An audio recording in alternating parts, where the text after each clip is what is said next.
Welcome back. I see somebody purchased something from the market. Hold up your basket, sir. Very nice contribution to the local economy. Thank you. We encourage that. Enjoy the marketplace downstairs. Come and take your seats. We're going to get started for the last session. Please come and join us. I love that you still want to talk to each other. I love the connections that you've made. I feel the warmth in the room. I feel the trust that you're building, the debates that you're having. This is all very appropriate. But now, my friends, Sumaharit, Balma, Jerajef. We're going to get started for the last session. I'm missing you already, but we still have some more fun and some more reflections to share. So we're going to begin with a quick video.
So where was that? Do you know where those pictures are from?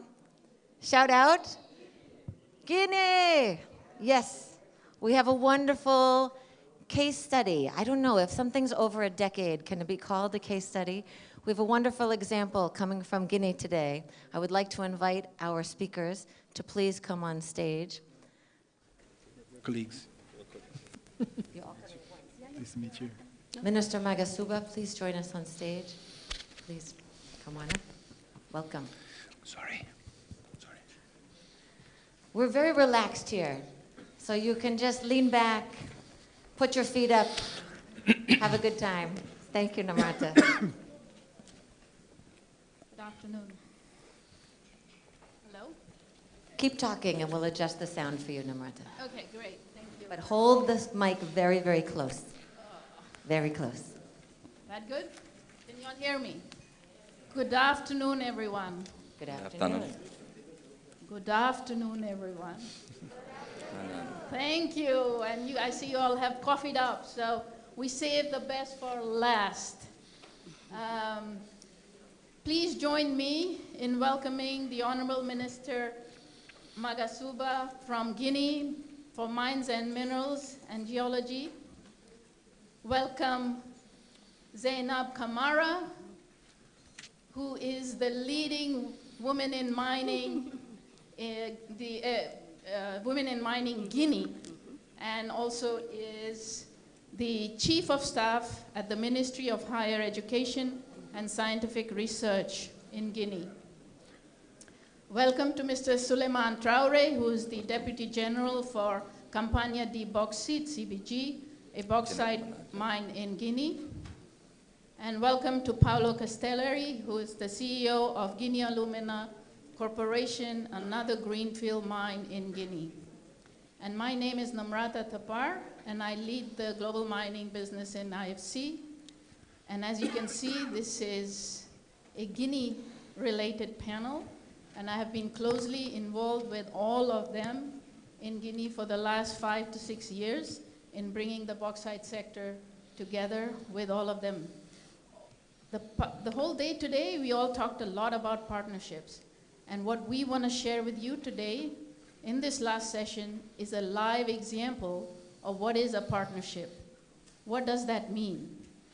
what are the daily grinds of each one of us as a partner in a shared infrastructure, the rail that connects all these projects together, the ministry that looks after the mines and promotes the business internationally, and then Zainab, who brings in the local content, what matters beyond mining, how do you keep mining a sustainable business, bringing in women, bringing in youth, working to make a sustainable business outside of the mining gate. So welcome everyone.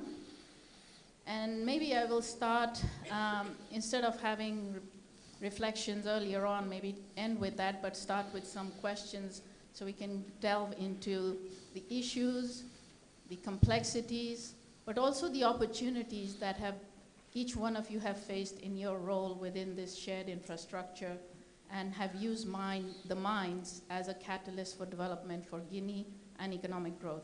So maybe I can start with you, Honorable Minister, with a question that relates to how do you, as the government of Guinea, how did you and the government think about the shared business? We know it hasn't worked in many countries, and this is a live example that is working and working well for now and hopefully will continue to be successful. So what do you see between regulation and incentives that promote the private sector to come in, that brought Guinea Alumina, that allowed CBG to be a partner as well? Thank you, Namrata. Guinea is endowed with large natural resources, as you all know, but we've been struggling in developing our potential. So one of the key minerals we have is bauxite, a bulk commodity. And so one of the biggest challenge we've been facing is about the lack of infrastructure. So the question was for us, how do we unlock the potential? What role the state can play in so doing? So we initiated, with the support of the World Bank, the infrastructure sharing framework for bulk minerals, especially for bauxite and iron ore. So we finally had an infrastructure sharing framework in place in 2014 that we updated recently. The aim was first on the economic side, just to make sure that we develop the bauxite mines while we are using the infrastructure not only for mining companies, because sharing is not only about sharing among mining companies, it's also about using the infrastructure to unlock the potential for agriculture and other commodities. That was the first goal. Of course, for that to happen, we needed to create an environment that was conducive for new investment in mining-related infrastructure. Infrastructure is roughly, usually around 2/3 of the investment for bauxite, for a bauxite operation. So when we had that framework in place, we started by a concrete experience because we wanted to test it clearly. So the opportunity was given with the existing infrastructure that was operated by CBG, that is owned by the state but operated by CBG, and with the need for some new companies, GAC and Cobad from Rusal, that wanted to access to that infrastructure so that they can reduce their investment costs. So we had discussions. We finally had, with all the challenges we will discuss later on, an MUA, an agreement, a sharing agreement for that infrastructure. That allowed us not only, as of now, to have new operations on stream, but also to attract more than $2 billion investment only on that corridor. Of course, we have the economic aims, but also we wanted to reduce the environmental and social footprint of our mining projects, along with a rational use of land in the country.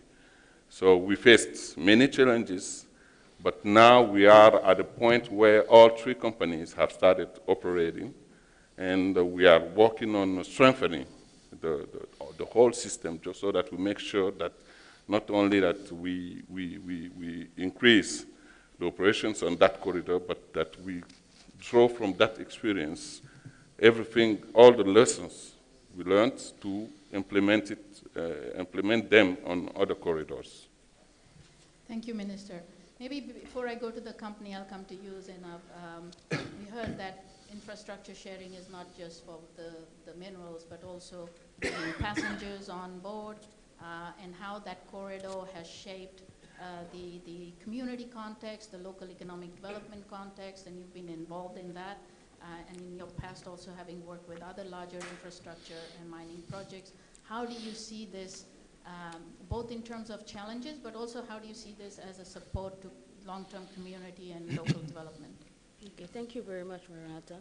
And I would like to start by saying that in terms of the sharing infrastructure, we need to commend the government of Guinea for the progress that was made the last few years. Because as we all know, from the mining sector point of view, we had a lot of projects. But then having the government having a holistic view of mining by involving the social side, I think that's very important, because we used to know the discussion about mining was on the technical operational side. But we'll see that we need to include the social content of the mining to be able to have a real impact for the shareholders, for the government, and for the communities. And in that term, we have seen some of the partnership project between the mining companies and the communities, especially towards women and youth in terms of entrepreneurship. We've seen that the impact of the mining companies has opened access to market, to businesses for the youth and the women, in terms of setting up the companies to provide services to the mining sectors. And that's what we are looking for as the people, as communities. How can you make sure that the infrastructure open up the market so there's more mobility, there's a better mobility of goods, of people, but we also recognize that there are negative impacts on that as well that we've seen. One of the impacts would be resettlement and relocation of the communities, because we all know that the infrastructure, once it comes, is a good opportunity for the communities, but also it has an impact. Like one of the impacts is resettlement, as I said. Resettlement means that people that have been living for generations in the area have to be relocated somewhere else. And yes, we know that there are the SEIA, the social, economic, and impact assessment that are done by the community, by the mining companies before they start operations. And but unfortunately, some of the SEIA that conducted that we are seeing has not been done as we wish. In terms of, for example, compensation. Yes, we can compensate as money, but some things cannot be compensated. For example, social heritage. We've seen some of the impacted area where you have cemeteries and all the history of people that sometimes are not taken into account. And, but we are glad to see that all those perspectives are taken into account into the CIA and into the miners' perspective. I know there's a lot of job training and skilling programs that have been done both from GAC and CBG to be able to upskill the workforce, because what we're trying to do on the local content side is have more Guineans getting employed. But because before getting employed, you have to have the right skill. And for that, the government also need to take leadership on that to be able to provide a basic education to the workforce. But also the mining companies need to be involved in the process, because at the end of the day, it's cheaper to get local workforce than to get expatriate come and work on that. So those are the positive impact that we have seen around Bouquet or other areas where the mining operations are. So putting a focus on entrepreneurship, on workforce skill upgrade, and also taking into account the social side of mining. I used to say that we need to have a mining with human face, so it can be beneficial for the company, for the government, and also for the people. Thank you, Zainab. And that's a great segue to you, Suleiman, because I think being the leader for CBG is the glue in all of this at this point, and you are the one running the infrastructure. And clearly there are many complexities, including social, including new partners, including ensuring that the government has its take, which, through royalties, taxes. You have your own shareholders, and they have their own investors. So it would be great to hear your story in terms of what are the complex challenges you face, and what are the new opportunities you see with the likes of GAC joining the infrastructure, and the support you see from the government in order to carry this forward. Okay, thank you, Namrata. To discuss this matter, it's important to recall what was the context at the time of signing of this multi-user operation agreement. You had, in first place, CBG, which has been operating in the area since 1973. So he was the concessionary of this railway, and suddenly one day the government just decided to initiate that you need to share it with a newcomer, which are probably potentially your competitors or the competitor of your main customer or your partner. So it was not obvious, and that was why it was important that it's the key thing in this contract was what are going to be the incentive for each of the stakeholders, including the government, which is to the ANAIM, the legal owner of the infrastructure, for the newcomer, and for CBG. And that's what the contract managed to do. Let's say for the newcomer, GAC and COBAD, as the minister say, the cost of the infrastructure, mainly railway, was a kind of a limitation to be able to enable this mining project. So the idea of sharing the infrastructure was really a good initiative. Then for CBG, what was the initiative? We have been able to assure, to give some insurance to CBG that this is not going to impact them negatively.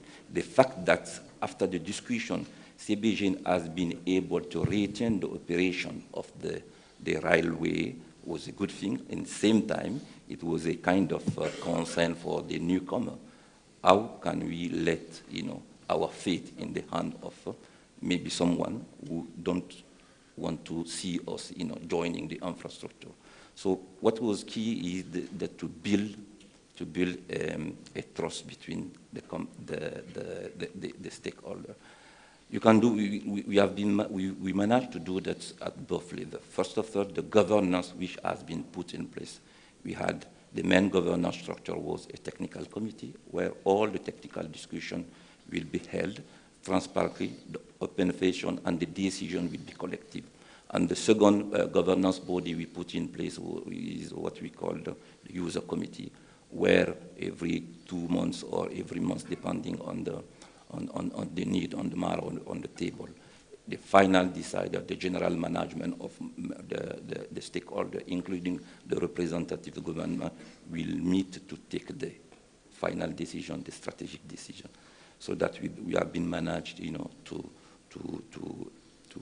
to bring some trust among the competitors. That was very, very important. So the main challenge at the beginning was to build this trust among the competitors, and that came with, as we continue, we discuss to be open to put everything on the table. Then in the rollout of the project itself, we may come on that later. Thank you, Suleiman. That's so. Paolo, how do you react to that? I think clearly you're now in a marriage, and you just also finalized the financing package for the development of GAC, where we, working with IFC and many other multinational and other commercial banks, we were able to bring together over 750 million in long-term finance for the development of GAC and your project. And now clearly you're in a marriage, and you hear the competitor or as well as the concessionaire. So how do you see that, and how have you faced it? Okay, thank you very much, Namrata. And excuse me. I think being the last to talk, you're making my job very easy. But that's nothing new, because over the last 2-3 years, all of you have been making my job very easy in very different instances. I truly believe that, you know, to His Excellency words, a country is not rich if its people is not rich. And having the wealth on the ground and not enabling that wealth creation means nothing, right? So having the facility to be able to count on the support of institutions like the IFC, not only for the money, but because you heard this from me many times, Namrata, I think the IFC helps us keep us on our toes, you know, pushing the standards and keeping a standard that we've discussed many times that we want to bring to Guinea and we want to bring to different jurisdictions. So that's the first element of enablement. The second element is, of course, leveraging on existing infrastructure that, as we said here, 2/3 of the investment would be on the infrastructure, meaning that, one, we wouldn't be doing the investment, but as importantly, we can use the same capital to do other things. So it's not about not investing as much, but actually redeploying the capital in other areas, as we've done 2 years ago when we were adjusting the contribution to the government and working together with the government to adjust, you know, the contributions from one company. But I think the most important learning for me is, as my old man used to say, you know, I mean, there's thousands of lonely people waiting for the other party to join, right? And they'll remain lonely people. Right? And there's a bridge, and you know, someone needs to cross the bridge. I think I've been extremely fortunate to be working with Suleiman and with the government of Guinea, because, you know, whenever we were the newcomers, right? So it was very difficult for us to establish the trust. Different cultures, different people. You know, our team is made of many different cultures. Working with CBG, a well-established, very efficient, you know, company. So it was a process that we had to learn a lot. But I mean, GAC was fortunate enough to be able to count on the support, you know, from all parties involved. And I think what we have now is a very happy marriage from my perspective. And we keep ourselves on check. You know, we discuss a relationship every now and then, as all couples should do. And it's not all flowers, right, as in any other marriage. But I think we have been able to resolve everything that's come up. You know, it is fascinating because, as you said, CBG and GAC and COBAD are all in the same industry. Our shareholders is one of Suleiman's clients. So there's yet another layer of complexity that Suleiman must supply to my shareholders. So that there's all different elements that always come to the discussion. But, you know, we can be here for hours, and I can tell you many stories where, you know, if it wasn't for the support of everyone around this table here, we wouldn't be starting our operations as we are, you know, in the next following days. On Friday, we're starting to, you know, start loading our first bauxite in our first barge, you know, as a result of that. We've been working since 2-3 months now with using the rail system, you know, learning with not with the speed that everyone around the table wanted, but learning together. And I think it's going to be a great example, not only for this occasion when we talk about this, but in many other exchanges to come. Thank you, Paolo. Minister, listening to Paulo, Zainab, and Suleiman, the key thing that comes out, three things that come out to me are trust, level playing field, and the social aspect. How do you, as the government, continue to focus and work with the private sector, but also with the social aspects of the communities? Because clearly, bulk mineral mining has its flaws and its complexities. But as Zainab mentioned, there's in-migration, there is social tensions. And how do you see that in this shared infrastructure concept as going forward? Because the reason I bring this up is because if we use this as an example, how can we use Guinea as an example, the shared infrastructure, for Africa itself? Because there is a huge need for regionalization, regional connectivity. So how do you see that play through, not beyond just the mining sector, and some lessons that you can share on all that? Regarding the shared infrastructure framework, actually, the most, let's say, difficult thing for us in the whole process, and I guess that it will remain the same, is to show that we were neutral. We were just looking for a sound commercial basis for all companies. But it was difficult because we have 49% of CBG. We are the state, so sometimes with the temptation of making sovereign decisions. So during the whole process, we played a facilitation role, but sometimes with the carrot, sometimes with the stick. So, and having in mind that this is not only about the mining sector. This is about achieving our ultimate goal, that is to make the mining sector a real catalyst for transforming the whole economy. We are working on other projects that are meant to actually unlock the potential in the whole country, even beyond Guinea. And while we are enjoying the benefits of the mining operations, we can also unlock the agricultural potential. There is one railway project that is combined with an agricultural project, say, to deal with the issue coming from the mining.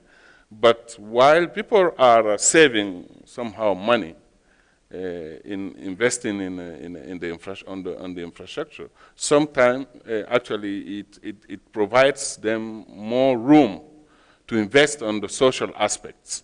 Today, our main challenges are on environmental, social, and economic impact issues. Being mindful of that, we already have in place with the new mining code that was adopted in 2011, the different, a whole set of measures to make sure that we have a level playing field at a high standard level. Having the IFC involved in the different projects is also helping us in that on that front. It's true that the social and environmental impact studies are done by all companies because it's only on that basis that the mining license is granted. But we still need to keep reinforcing our capacity in monitoring the implementation of social and the social and environmental impact studies. What we are also doing is to account for all aspects of resettlement. Next week, we'll have all the mining companies and all stakeholders together to discuss all the measures, practical measures that we need to put in place just to make sure that the compensation is not only about giving money to communities, because as Zainab said, it's true that there are so many aspects we need to account for. But in our minds, what is important is for us to have a goodwill, all of us to have a goodwill, with the government, of course, playing its role as a regulator, to make sure that all measures that are in place now, that are, let's say, overall up to standards, that those measures are exactly effectively implemented by all mining companies. But of course, what we also do is to be sure that we create a level playing field. Sometimes we make, regularly we make assessment of the implementation of social and environmental impact mitigation measures. So this is, we are in a, let's say, a learning process. We are trying also, because the boom, the so-called boom on the bauxite sector happened in over a few years period. And we were not we didn't have certainly all the capacities to handle all the impacts, social, environmental, and economic impacts. Of course, we are working with all the partners just to make sure that we catch up as quickly as possible and make sure that the mining sector is developed to make the economy, in the end, less dependent on the mining, while we will be developing other sectors around the mining sector. Thank you, Magas. I think the circular economy really comes to play in what you're suggesting as well. So Zainab, since social has been your field, and Minister Magas has alluded to what's going on and how the government is stepping in and learning and catching up because of the boom, what do you think we should be doing as private companies, as government? Where are we lagging? Where should we be doing more? And what are some of the programs that you're already working with them on? Okay. And I think I was discussing with Paulo in the lobby, and I said we need to have what we call a social contract. Social contract with all the stakeholders, be it the international financier, the government, industrial, and the communities and local authorities. Because I think we had the discussion of mining at a macro level. All the discussions have been with the government, industrials, and the partners. We need to bring the discussion down to the local level. Because at the end of the day, the management of mining contract are done at the local level by local authorities, by the communities. So how to make sure that we bring them in the conversation. And regarding share infrastructure, they need to have a planning that, for example, in this area, we'll have major shared infrastructure project coming in your area. Local authorities are informed. They can get prepared. The communities can get prepared, women and youth. So I think that's really important that we decentralize the communication in that aspect. So that's where I think the IFC has come in as an advisor to the civil society, and especially on the entrepreneurship side with the bourse de sous-traitance. I don't know how to say that in English, the bourse de sous-traitance. And I think that was a very good idea, because what was lacking at the local level was information from local entrepreneurs. They could not have access to the opportunities that local mining companies were providing. But with that tool, we have been seeing more local companies registering on the platform and getting the opportunities to be able to provide services to the mining sector. I think that's one key that that's a plus that we need to recognize, and this partnership to the part of the social contract. And secondly, is regarding environment. All is not glittery. We have to recognize that it has not had an impact on the environment. When you go to those areas, you can see climate change, you can see. So those kind of partnership also are very important, and that's how we need international experts to set the standard, to make sure that our approach, the standard, meet the international standard. Because we tend to believe that, and sometimes miners tend to believe that, yes, they're doing a lot, But from the community perspective, they're not doing enough, and which is understandable, because we see them as opportunity to change their lives, to get job opportunities, entrepreneurship, and etc. So how to make sure that this social contract can bring back people in the center, because as the minister said, what we're trying to do at the end of the day as a population is making sure that mining has had an impact on my person, on me, how to make sure that I know there's an opportunity in mining, how does it change my life? How does it change the life of my children and children education? I think we need to think at that level, so that mining can serve for bringing children to school, to having food. I know that's maybe too idealistic, but I think that's how the conversation will be. How to measure the impact. Because we know with social programs, with all the tools that are in place, so how do you measure the impact that mining has? It has, but how do we measure the impact? How do we measure the impact that it has got on health, for example, for communities? That because we got mining operation around the community, we got better healthcare services for local community, we got better school, but that cannot be done only by the mining companies. We recognize that. That cannot only be done by the government, but it should take the leadership on that, and the international partners should also all include. That's why I talk about social contract. Before miners come into a place, everybody needs to know what's the role of each of the players.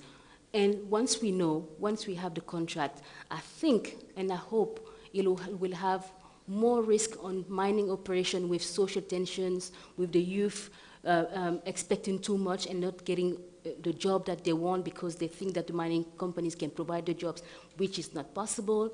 We know that the mining companies, that's what their engagement on the environment, agriculture for women. So I think we need to have the conversation on that level. And once that's done, it's better to track, monitor, and see the impact on the communities. Thank you, Zainab.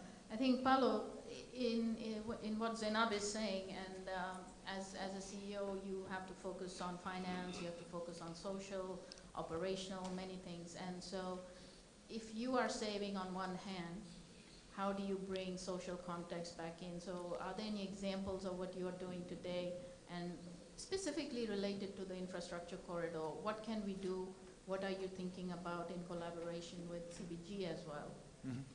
So we had a very good, passionate conversation before the session, Namrata, and indeed, as I mentioned in the opening, the fact that the structure of our investment was such that we did not have to invest as much on the rail infrastructure. That of course opened other opportunities, and also the structure itself of the deal was such that we had to do certain things, even if the shareholders didn't believe in it, which, thanks God, is not the case.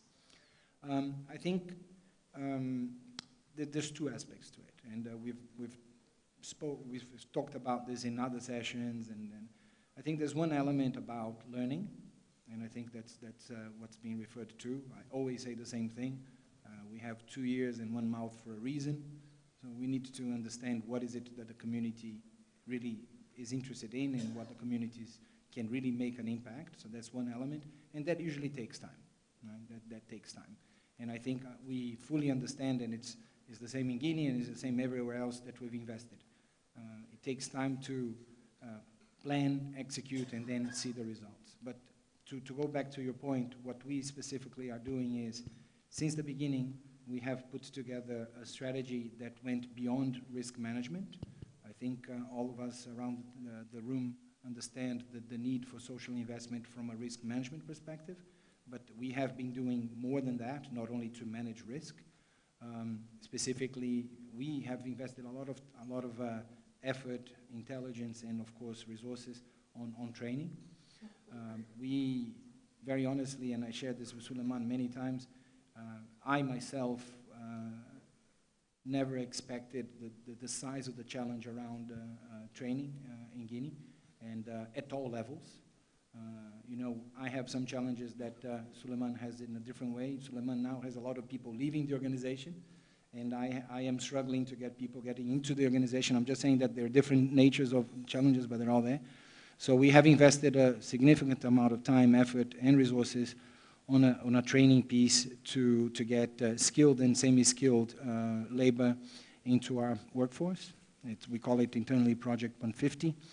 This project was searching 6,000 people to funnel down to 150 that have been trained with our support for the last 2 years. They've been doing class training, then on-the-job training. Now they have an internship program, and over the next 2 months they're going to be offered jobs, not necessarily within GAC, because we won't be able to absorb all of them. But I think this is one initiative that we've been doing. When it comes to the shared infrastructure, to Suleiman's point, at the user committee we have started conversations around what is it that we can do on the corridor.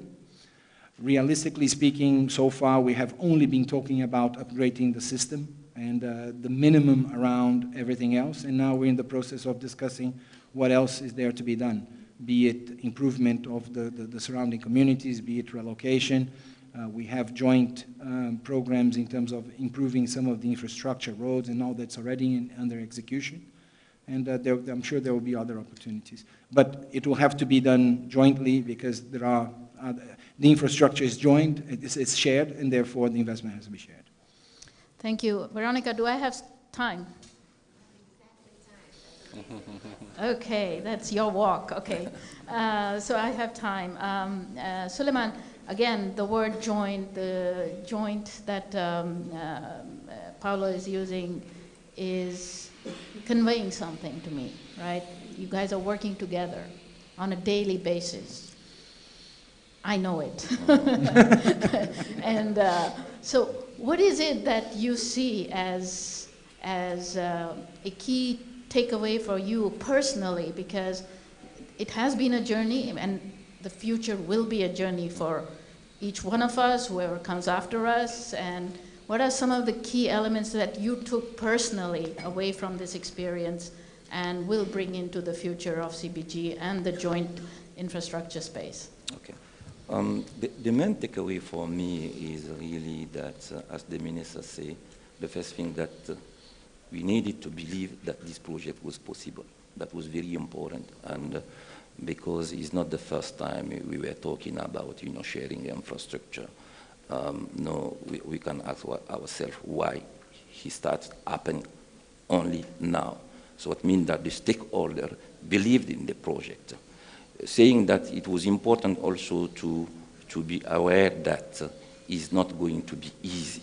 Okay, then I will end with my personal takeaway, my anecdote. I remember when Pablo was appointed as general manager, I can say that the project was in gridlock. The first time that he called me, he introduced himself. Can I have an appointment with you? I said, yes. I didn't know who I have to deal with. He came very humble in my office. Then he said, Suleiman, please forget about everything that happened since the beginning of the project. Can we start a new partnership? Okay. Then I told him, it depends on you. Then we had this conversation. At the end, I told Paulo, I'm happy to tell you that for me, everything that happened so far is forgotten, that is part of life. That's how it works. This kind of project is not obvious.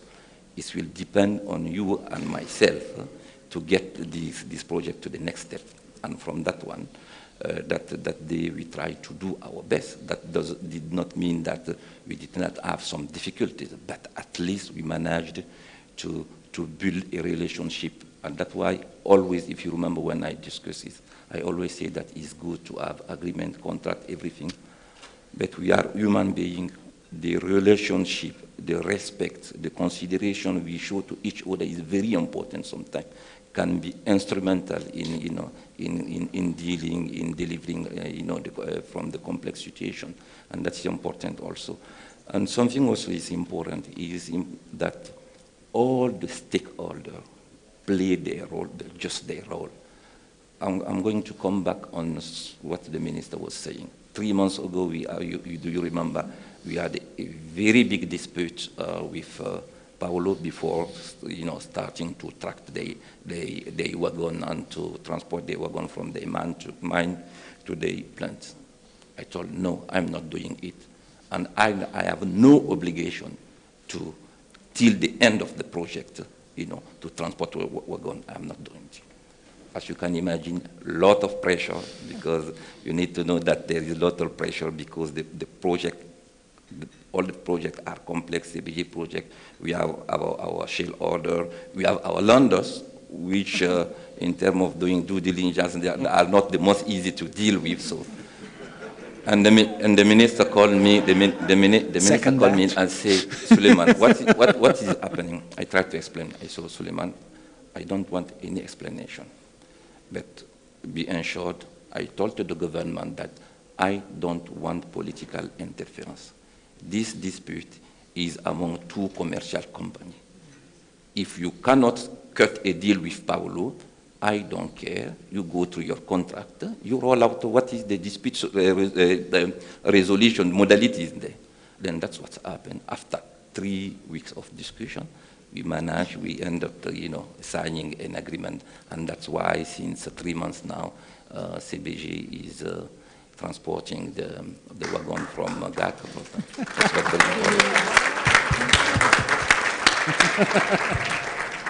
So, Minister, so you see why we as IFC, as honest brokers, sometimes are at the same situation as the sovereign.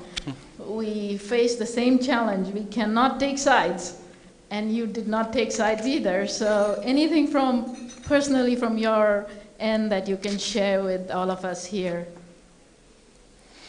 I would pick maybe not the best case, but look, it's about, first it's about human beings, dealing with human beings. Sometimes people spend 20 hours working, so they're tired, so the negotiation cannot happen just because of that. But it's also about dealing with the real issues. I'm sorry, there are lawyers here, they are very useful. But the first step is to discuss commercial issues.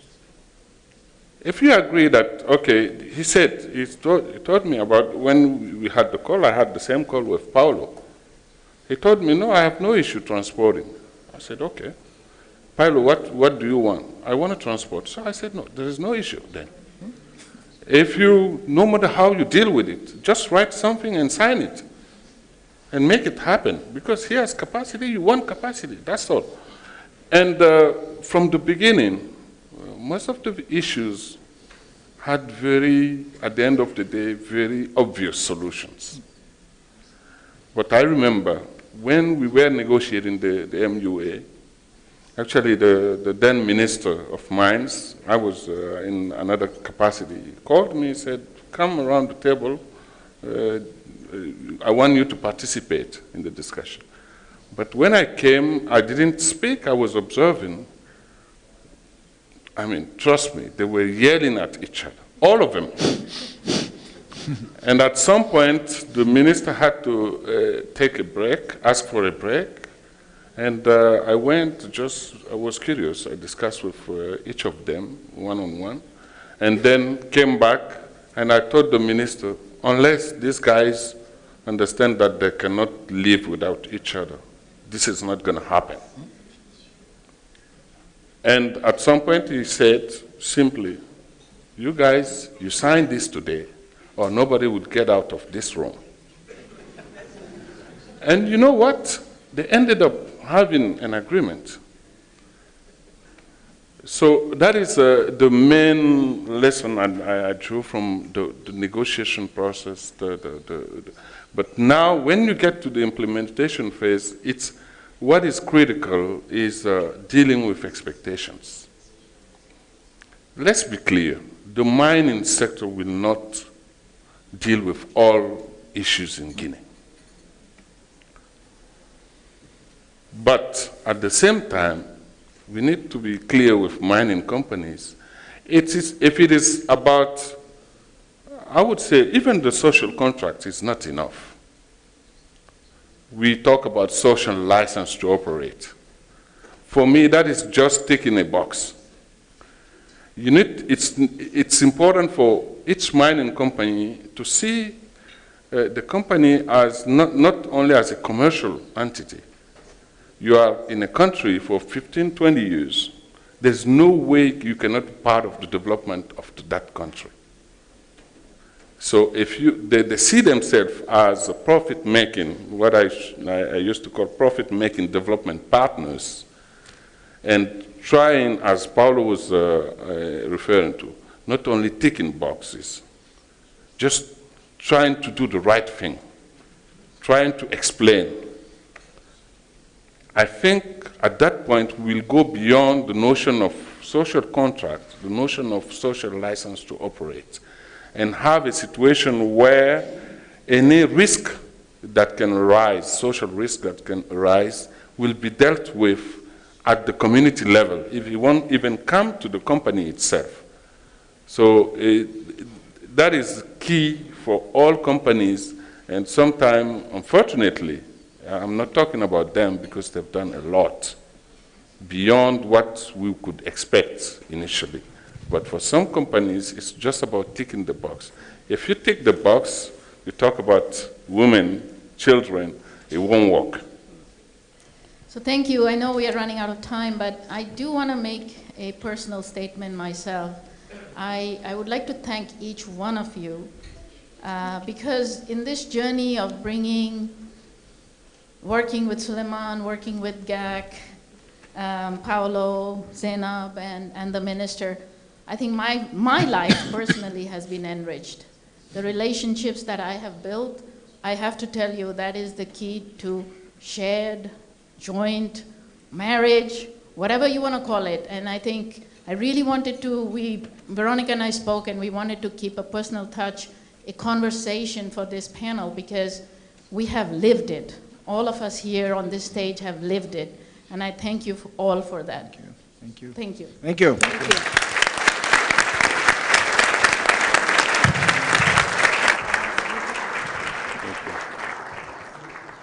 Thank you so much for that very honest and heartfelt reflection on several years of work. I felt like we were in a family counseling session.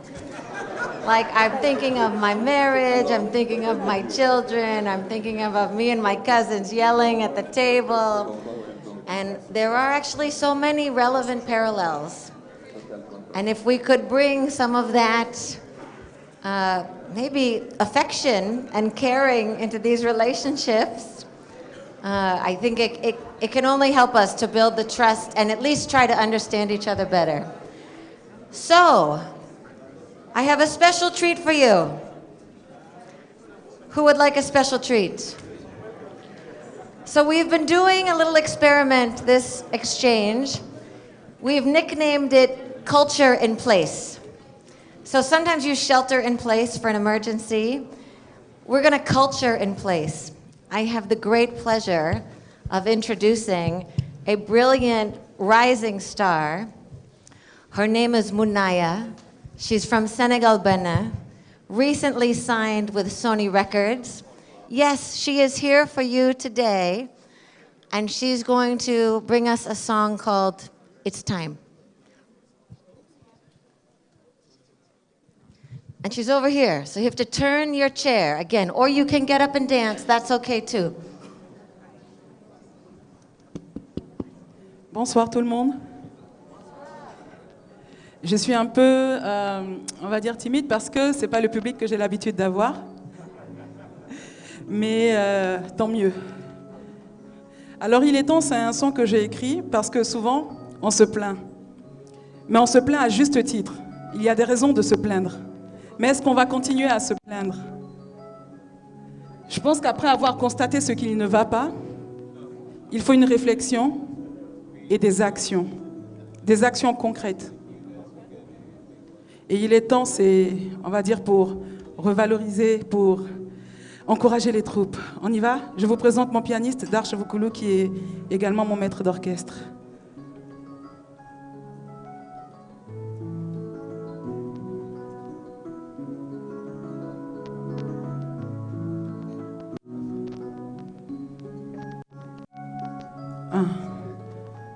Sénégalognac. Sénégalognac.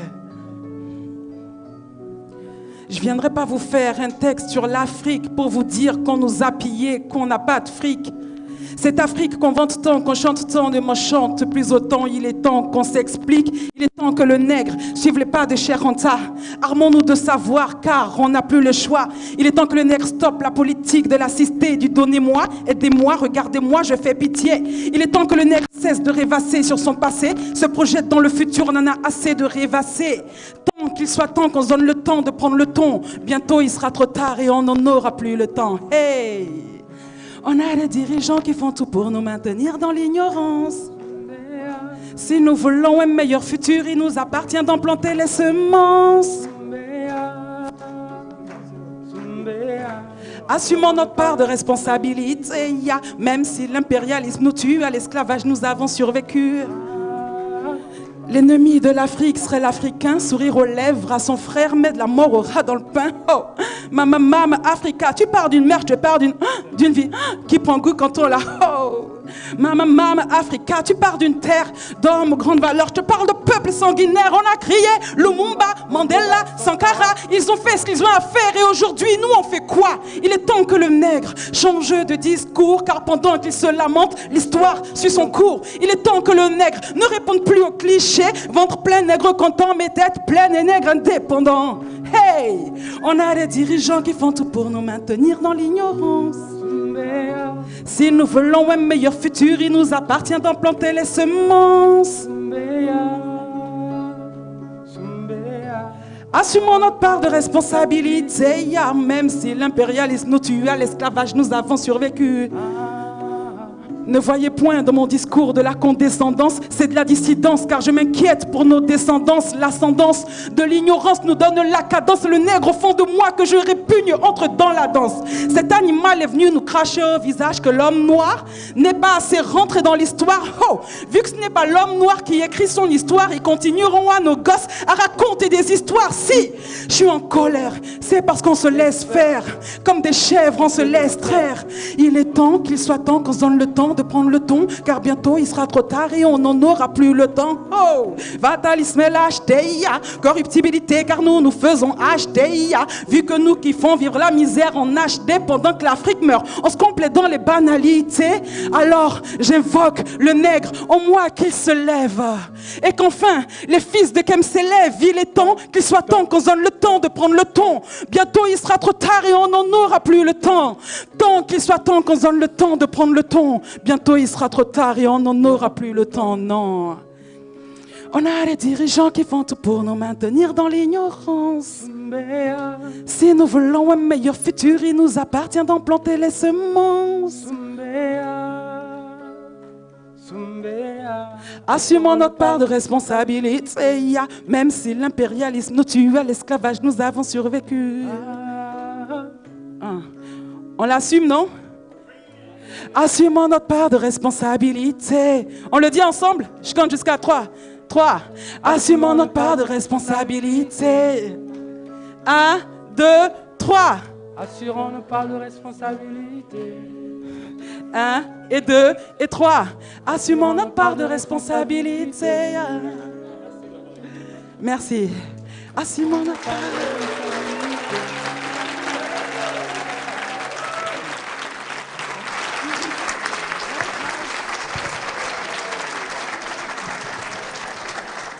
Munaya, you are a star.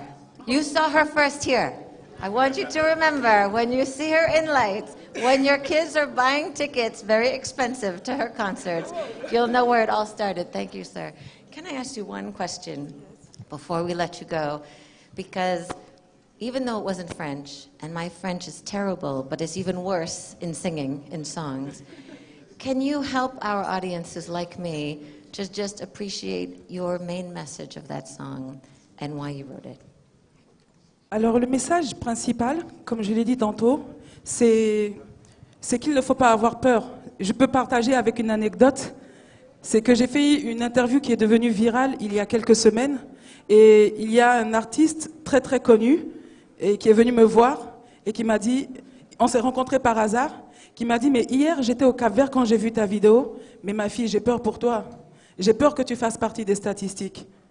Et c'est cette peur-là qu'on a au ventre qui nous empêche d'avancer. C'est cette peur-là qu'on a qui nous empêche de faire des actions concrètes pour l'amélioration des conditions de vie des personnes dans nos pays. Parce qu'on sait le chantage qui est fait. Tout le monde sait, je ne vous apprends rien parce que vous êtes tous à des postes décisionnels. Et il y en a beaucoup de toute façon. Et vous savez comment ça se passe quand on veut que les choses s'améliorent dans nos pays. Mais je pense qu'il faut qu'on arrête d'avoir peur. Il faut qu'on prenne ses responsabilités. Et chacun dans ce qu'il fait. Moi, je fais de la musique, je prends mes responsabilités. Le vendeur de cacahuètes peut prendre ses responsabilités. Ceux qui sont dans le community management doivent prendre leurs responsabilités. Parce qu'il faut se poser une question, quel monde on va laisser à nos enfants? Parce que les changements ne vont pas venir avec notre génération. Mais quel monde on va laisser à nos enfants? Merci beaucoup, Véronique. Unaya, another round, please. Thank you so much. Thank you very much. I think we are being schooled by these young people this week. I don't know how that translates into French or Wolof, but that's what happens when young people are enlightening you and waking you up. So there's a link, actually. It's not just randomly that we choose these selections and artists and messages. These are all a tapestry, hopefully, delivering us like a magic carpet ride to a shared destination. This is connecting us to our next conversation, which is actually going to be an outrageous kind of conversation with a lot of energy. I have the pleasure of introducing Ronke, who is our country manager at Ghana and again many other countries. I'll let her introduce. Okay, good afternoon, everyone. So welcome to this Youth Innovation Shark Tank, where we're going to judge 4 innovators. I personally haven't watched the show Shark Tank, but I'm sure most people know how it works. So my name is Ronke Gunschlere. I'm the country manager for Benin, Burkina Faso, Ghana, Niger, and Togo. And I'm very pleased to introduce this session because youth is a topic that's dear to my heart, both personally and professionally. On the personal side, I love to support and work with youth.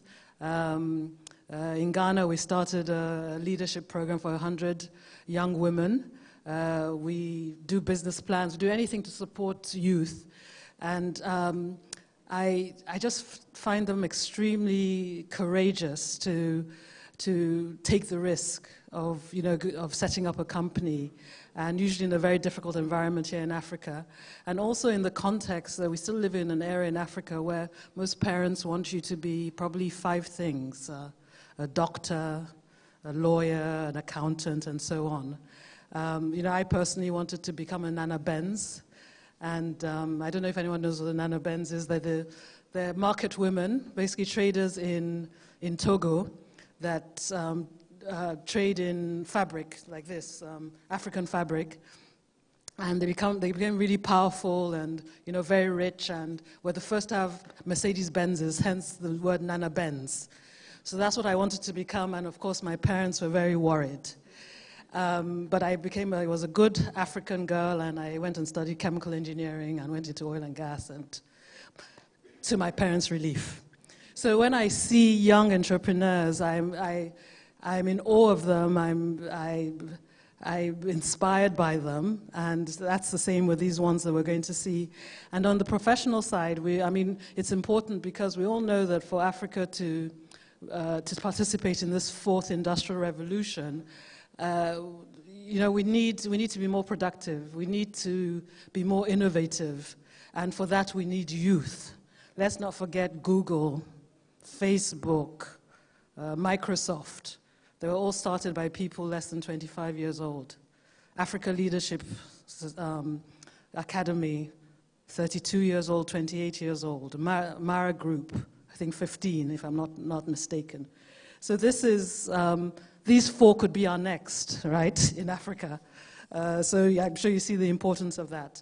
But before we hear from them, allow me to invite the judges to introduce themselves. Maybe we can start with Jim.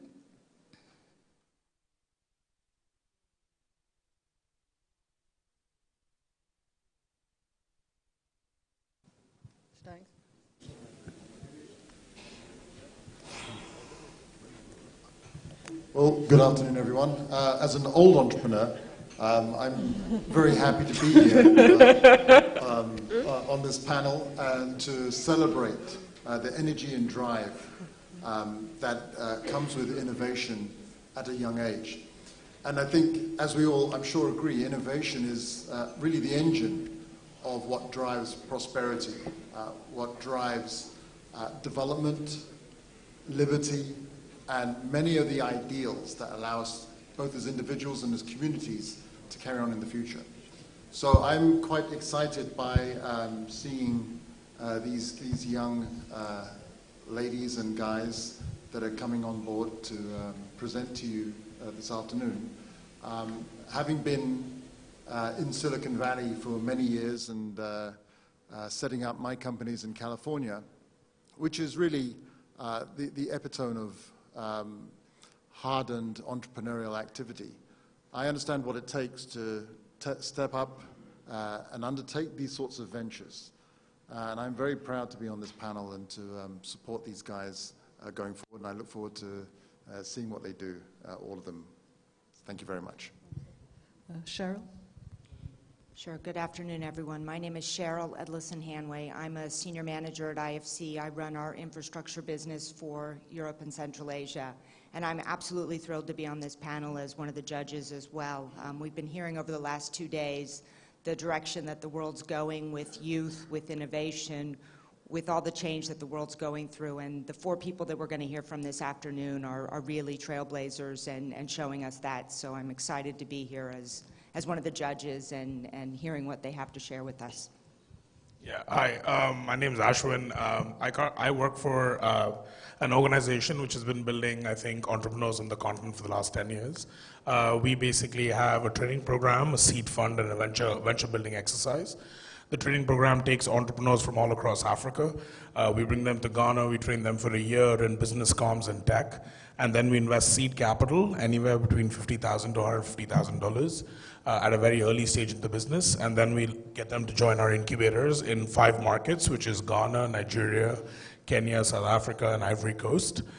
We've invested in pretty much, I think, about 10 value chains as of now. We haven't done any of the mining or infrastructure businesses. We're heavily focused on tech businesses. So if you've heard of Asoriba, which is a church management app, or if you've heard of Toto Tractor, which is an Uber for tractors, those are the guys we're really heavily built on and heavily, I think, building a support mechanism to support those guys. As of now, we've made about 55 plus investments across Africa, out of which most of our portfolio sits across West Africa, so we consider ourselves a little bit of experts in the West African, I think, innovation space. But I'm really excited to see, I think, most of these pitches going on, and definitely want to make sure that they are the future. Thank you. So thank you. Now I'd like to invite Ethel Kofi to the stage. Okay. So Ethel's going to talk about the relevance of youth innovation. Ethel is the CEO of Edel Technology Consulting and also the founder of Women in Tech in Africa, and equally importantly, a friend and a partner of IFC. She works with us on our leadership program for women. Thank you, Ethel.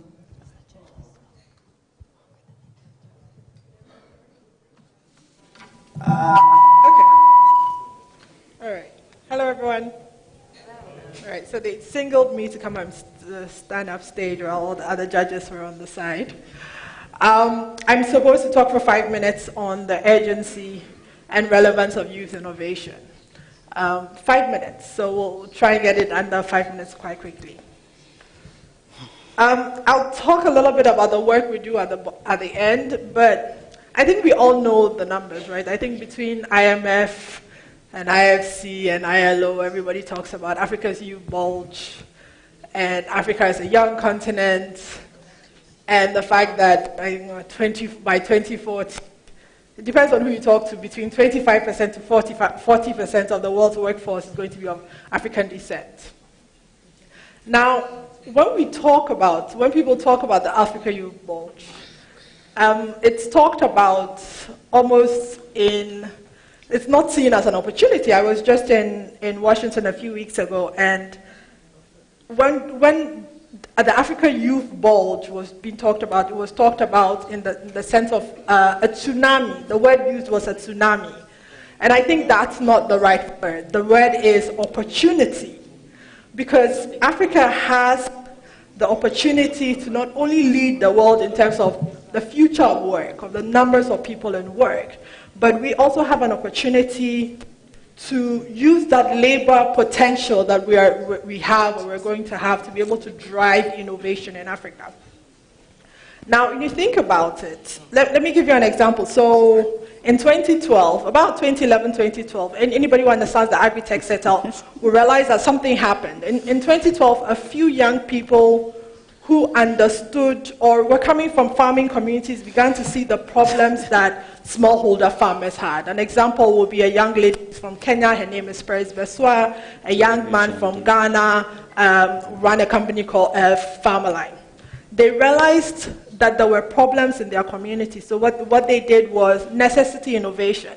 Peres is from a community, a farming community, and understood that when her grandmother didn't have money to buy seeds to farm, she wasn't able to get money for her school fees to be paid. So when she had the opportunity to go to university, the first thing she started building was an alternative lending platform for farmers, and with the algorithm which enabled farmers to be able to collect data and be the link between the farmers and the banks, and the algorithm helped to be able to figure out which farmers would pay back and which farmers wouldn't pay back. She's built a company now that has partnered with Safaricom in Kenya, and that has something like 80% payback. This is what I talk about when we talk about Africa youth opportunity.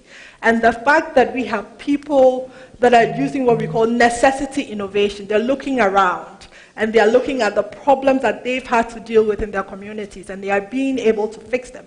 If you look at Farmerline, Aloysius is from Ghana. The simple thing was, farmers don't know the prices of foodstuffs in the market. And because they don't know the prices, the middlemen cheat them out of cost. So a simple thing as getting SMS to the farmers so they know that a basket of tomatoes costs $10 in the market, meaning that when the middleman comes, they're able to sell it at an applicable price. Little things that African youth have innovated so that they're able to solve the problems in their communities. I'm also an advocate for something that people say is what Jugaad innovation, something that has come out of India, which is frugal and flexible innovation.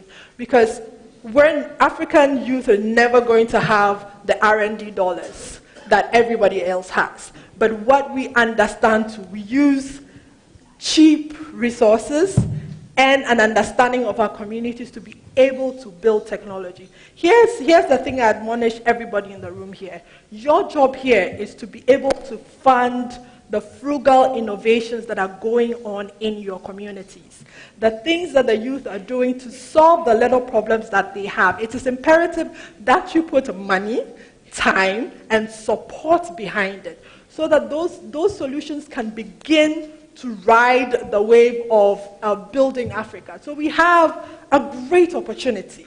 We have young people, we have lots of young people, we are going to have more young people than anybody else in the world.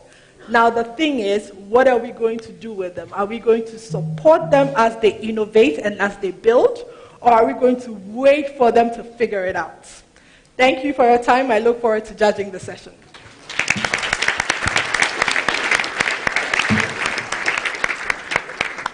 Thank you so much.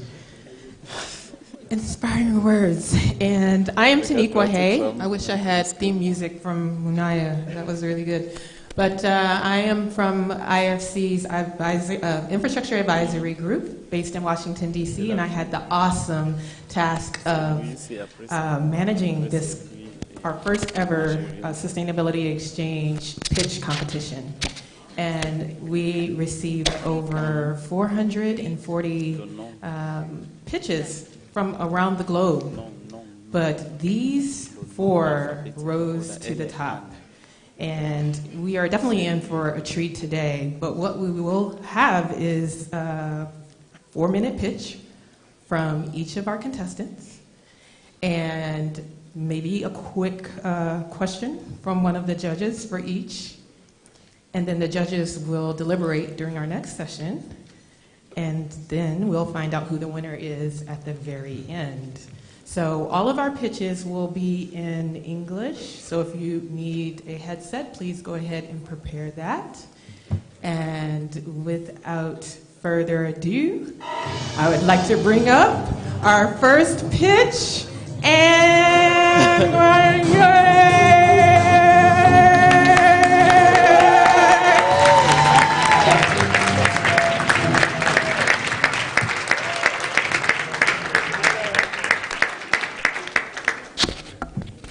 Ladies and gentlemen, good afternoon. I'm Anne from Uganda, working with Smart Havens Africa, a business social enterprise working to provide an affordable, eco-friendly pathway to home ownership for women in Africa. Allow me to pose a quick question. Did you know the quality of a home a person lives in determines who they become in life? Several years back, I lost my father, and it is then that I realized how the lack of affordable quality housing compromises people's health, education, and more so development opportunities, since my mother had to spend more than 50% of her earnings on house rent. That was after we lost our home to our relatives. I met a co-founder, Will, who grew up in even a more poorer condition and grew up as a street vendor. And together we faced differently firsthand how housing poverty affects different spheres of life. But rather than sit back and complain, this gave us an intimate understanding of the problem and a desire to solve it. Just like my mother, in Africa, with a research that was done by World Bank in 27 African countries, 48 million households still lack affordable quality housing. And in Uganda, considering the overpopulation growth rates and urbanization rate at 3.3% per annum, Uganda's housing shortage is expected to exceed 8 million housing units by 2035. Think of your country and think about it. But we have the solution. What we do, we use a unique earth building technology to press locally on-site available materials under optimum moisture condition to produce an interlock brick that enables us to build homes that are low cost, durable, and eco-friendly.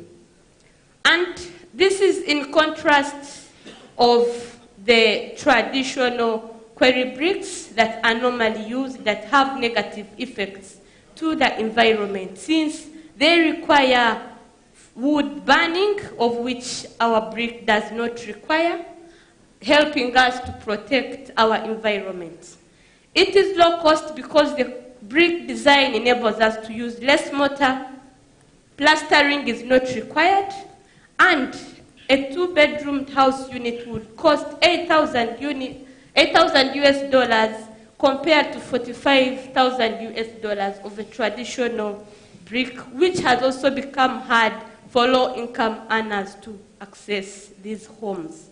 And more to that, we generate our revenues through outright sale of the homes and a humane rent-to-own plan that enables our target market to own homes without further deepening their poverty.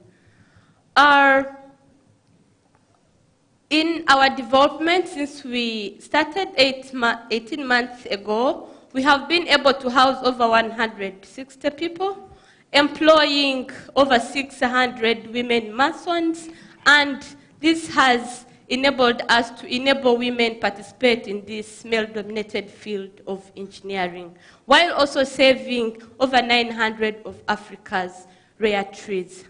Are asking you to please kindly join us as we are on a track to scale our impact.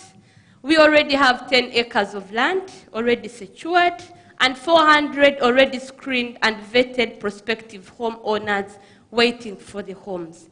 So please support us as we contribute to the global development agenda without leaving anyone behind, without decent shelter. Merci beaucoup.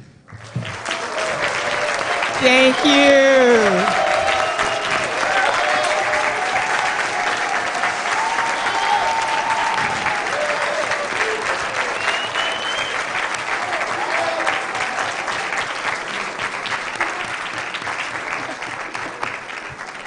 Thank you, Anne. Can we get, we got one question from the judges here. Hi, congratulations on an incredible project. Thank so you. I have one brief question on the issue of scalability. So you're undertaking this in Uganda? Yes. Using local materials? Yes. How scalable is this across the entire continent, assuming different soil and different source materials? Thank you very much. We have developed a strategic plan that is going to enable us to scale this. At the moment, we are scaling our projects in the different country regions in Uganda because the market is also still readily available. And we are studying the land acquisition processes in the East African market in order to enable our process of scale. And this is very scalable considering this resource available in the most African countries. Hi. Okay, I have a question. First of all, where can I buy a house? I think that's my first question. I beg your pardon? Where can I buy my house is my first question. But I think supremely impressed with your mission and supremely impressed with your niche. I think going after women is actually the best thing because they actually really care about the household more than men do. But I think outrightly, I think my major question comes from, I think your one statement which said outright sale of the house, right? And you said each house is about $8,000. Like, I really want to understand how most of these women actually have the financial means, or are you like looking at partnering with financial institutions? Is there a trace of credit history which you're looking at? And also, I think my last question in that pretty much order is, can these houses be moved? Like, can you because you said that there's an interlocking brick system, right? So can they be moved as well? Thank you very much for that brilliant question.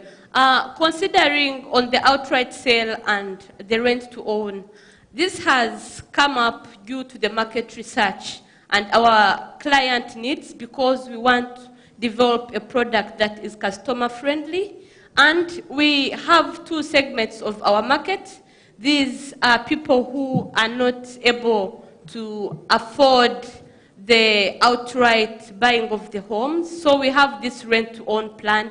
However, we also have clients who want to move in the homes as soon as they can. So this is through the outright buying, where you pay off the total cost and move in your home as soon as you can.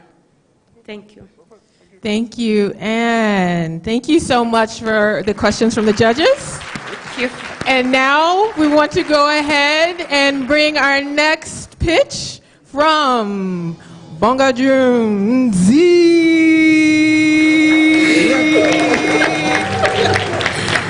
Thank you. That was good. Good afternoon, ladies and gentlemen. My name is Bongajum Leslie Nze, and I am the founder of Bonga Power Bike. It's no longer news for us. All of us know that 600 million Africans do not have access to electricity. Out of these 600 million Africans are millions of students who burn dirty fuel every day in a search for a little light to study at night. This problem is not new to me because I personally relate to it. I grew up in the village and I never had access to electricity.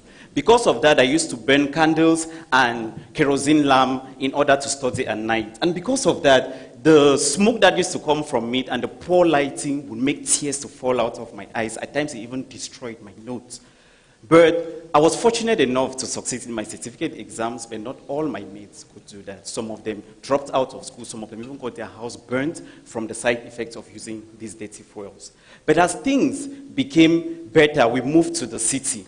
One thing I realized in the city is that we had access to electricity, and although it wasn't constant, but at least it could help me. But one thing happened. I became more sedentary, and because of that, my family was diagnosed with all forms of non-communicable diseases. Like you can see, I was more predisposed to obesity. My mom had diabetes, my dad hypertension, and the rest. The doctor advised me to go to the gym frequently and exercise. And while in the gym, after a few months, I realized how I lost a lot of weight. I started asking myself that where are all the calories that I've been burning in the gym be going to?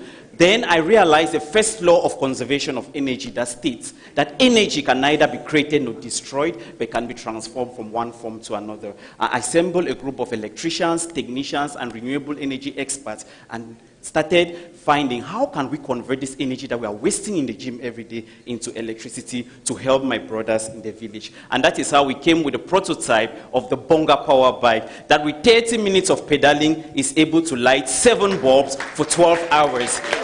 Because of the stuff that we were facing in the field,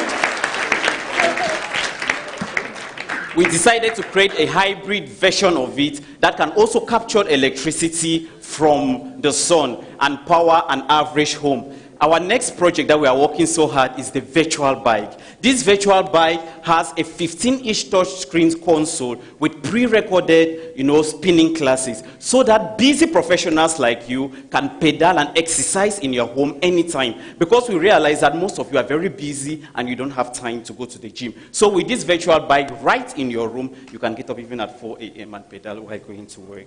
What is our future?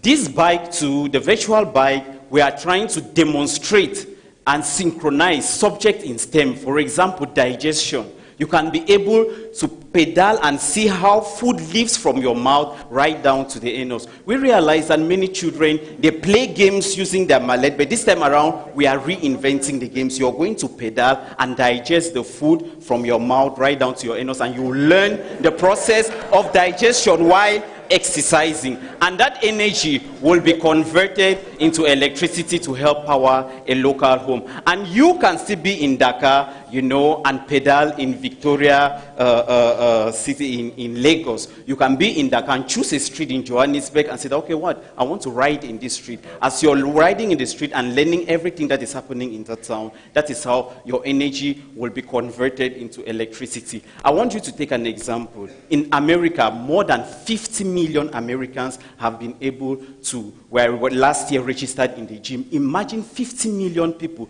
pedaling just for 30 minutes. They'll be able to produce 100 watts. That 100 watts is 5,000 megawatts. We know what 5,000 megawatts of electricity can do to Africa. So with our invention, our mission is to help us pedalize up Africa from non-communicable diseases and energy poverty. Thank you very much.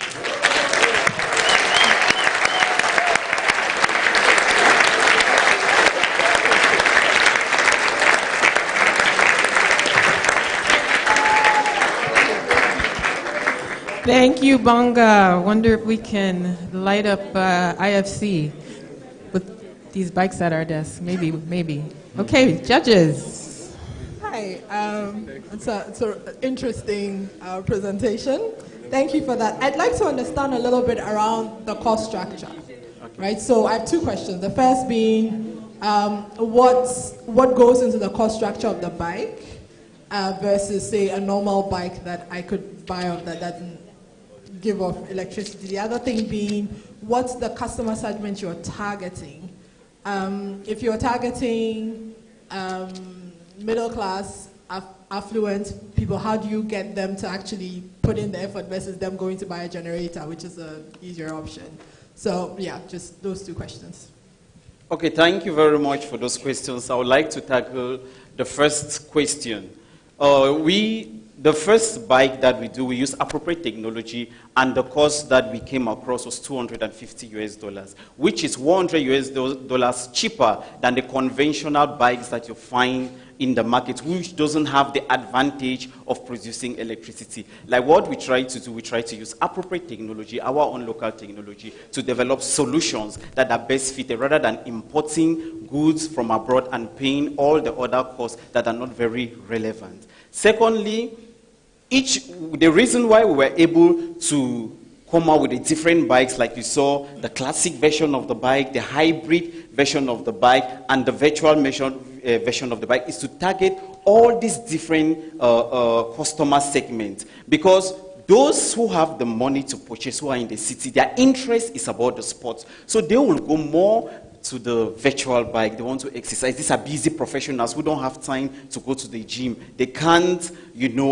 because of the traffic and their lifestyle, they don't have time to visit the gyms. But those who are interested only in electricity, they represent the middle class. They were interested more in the hybrid version and the classic version. Okay. I don't know if I. Okay, thank you. Yeah. Okay, so I just have one question. I think my question is more around like figuring out. So do you think you'll ever reach a point where if I'm pedaling, I can be paid for the time I'm pedaling? Yeah, one thing we love, this is how we want to influence regulations. For example, the government of Senegal just came out with a law that you can donate electricity to the national grid and they will actually pay you. So this is something, it's a very new innovation that the government of Senegal is doing. So you can be at home and pedal even if you have energy sufficiency, but you can contribute that energy to help someone somewhere and the government will compensate you rather than just wasting it in the gym. Yeah, because I think that's core. I think that's the future of this. But yeah, sure. Thank you. Thank you, judges. All right, thank you, Bonga. Now calling to the stage, our next pitch will be from Shaw Bushu.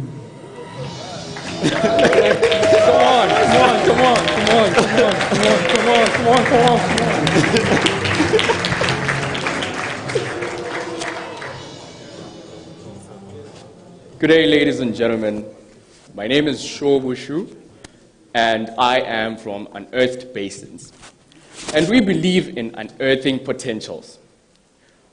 We provide high-end sanitary ware that is made from rare stones collected in Zimbabwe and is adorned with silver, copper, and gold plating. I come from a place called Shamba in Zimbabwe. And growing up, I was always told about stories where our parents would go fishing just to bring back some protein home after a day of herding the cattle. They would also drink water from streams, and as well, they would go swimming in lakes. Unfortunately, our youth are not furnished with the same narrative. We are facing problems at the moment due to a high rise in mining. Mining activity has resulted in mineshaft collapses. From January to date, we have seen over 105 artisanal miners die from mineshaft collapses alone in Zimbabwe. We have also seen a high rise in the number of milling malpractices, where millers have discharged cyanide and mercury in most water bodies, and this has affected aquatic life and as well livestock, including humans. But apart from that, every other community that is not benefiting from mining activity within our society has also faced problems of high levels of poverty. And we have seen prostitution and illicit drug abuse among youth being the order of the day. So we came up with an initiative to create value for everyone right across the board. What we were doing is we would be able to train youth in sculpting, stone identifying, and marketing, and work with miners by buying their rare stones that they consider as waste and rubble, and as well buy from millers and refiners their precious metals by using the Environment Management Agency best mining and milling practices as a purchase prerequisite. By combining the two parties, we're able to come up with high-end rare stone sink basins and high-end sanitary ware. Our expected outcomes are based on enhancing the social, economical, and environmental aspects, and we focus on the United Nations SDGs 1, 6, 3, 8, and 15. We believe that we can create a better world by reducing the amount of deaths in societies through making sure that we incentivize people to not discharge cyanide and mercury in most water bodies, but as well helping miners by incentivizing them to actually follow the right mining practices. We'll also want to maximize gains for our communities. So we're providing employment and providing jobs for youth and other individuals that are within our communities, and as well, the trickle-down effect spreads to most of the families that are within our communities. And overall, we want to improve livelihoods. I mean, everyone likes somewhere where they can wash their hands, and this not only affects our communities, but as well, it affects those people that are in the construction business everywhere along the world. Our major markets are going to be mostly upmarket homes, lodges, and as well high-end hotels. So please join us in unearthing potentials and making this world a better place. Thank you.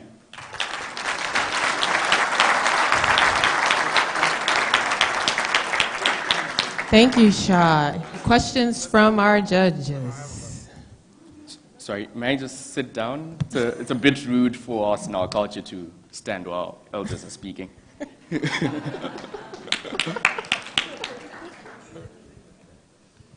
Okay, I have a question. Yes.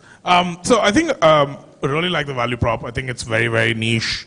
Again, but I just wanted to ask, how many of your, so it's the process is these guys discover basically the raw materials, then they make the sanitary ware, and then you sell them? Yes. So pretty much what happens is, okay, let me give you just a short story. Sure.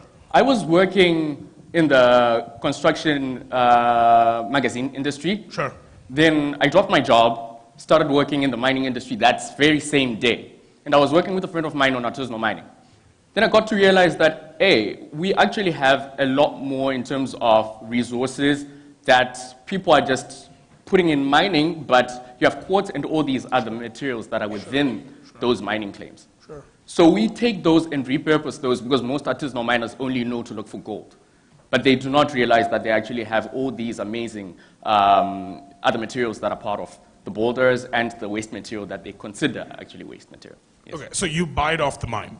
Yes, we buy them from the miners who are actually considering it as waste, so we're creating value for them where they do not see any. Okay, and you are then basically paying the workers to actually build this out, or is it a commission basis with them? Like saying that if you produce 10 and I'm able to sell 7, I'll give you 30% of it, or are you paying them a fixed wage per hour?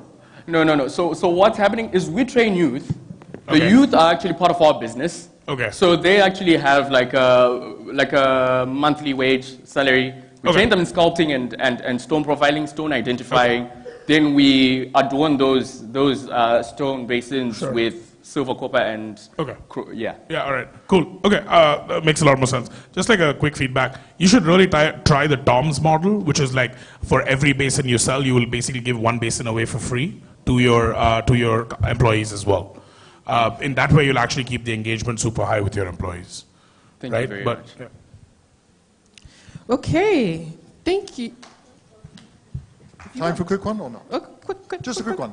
Yes, sir. Fantastic. I like your energy. How many have you sold so far? Okay, so this is an idea, but based on our market research, in Africa alone, according to CNBC Africa, we Got have... Okay, that's fine. That's okay. Okay. All right. Thank you, Shaw. All right, thank you very much.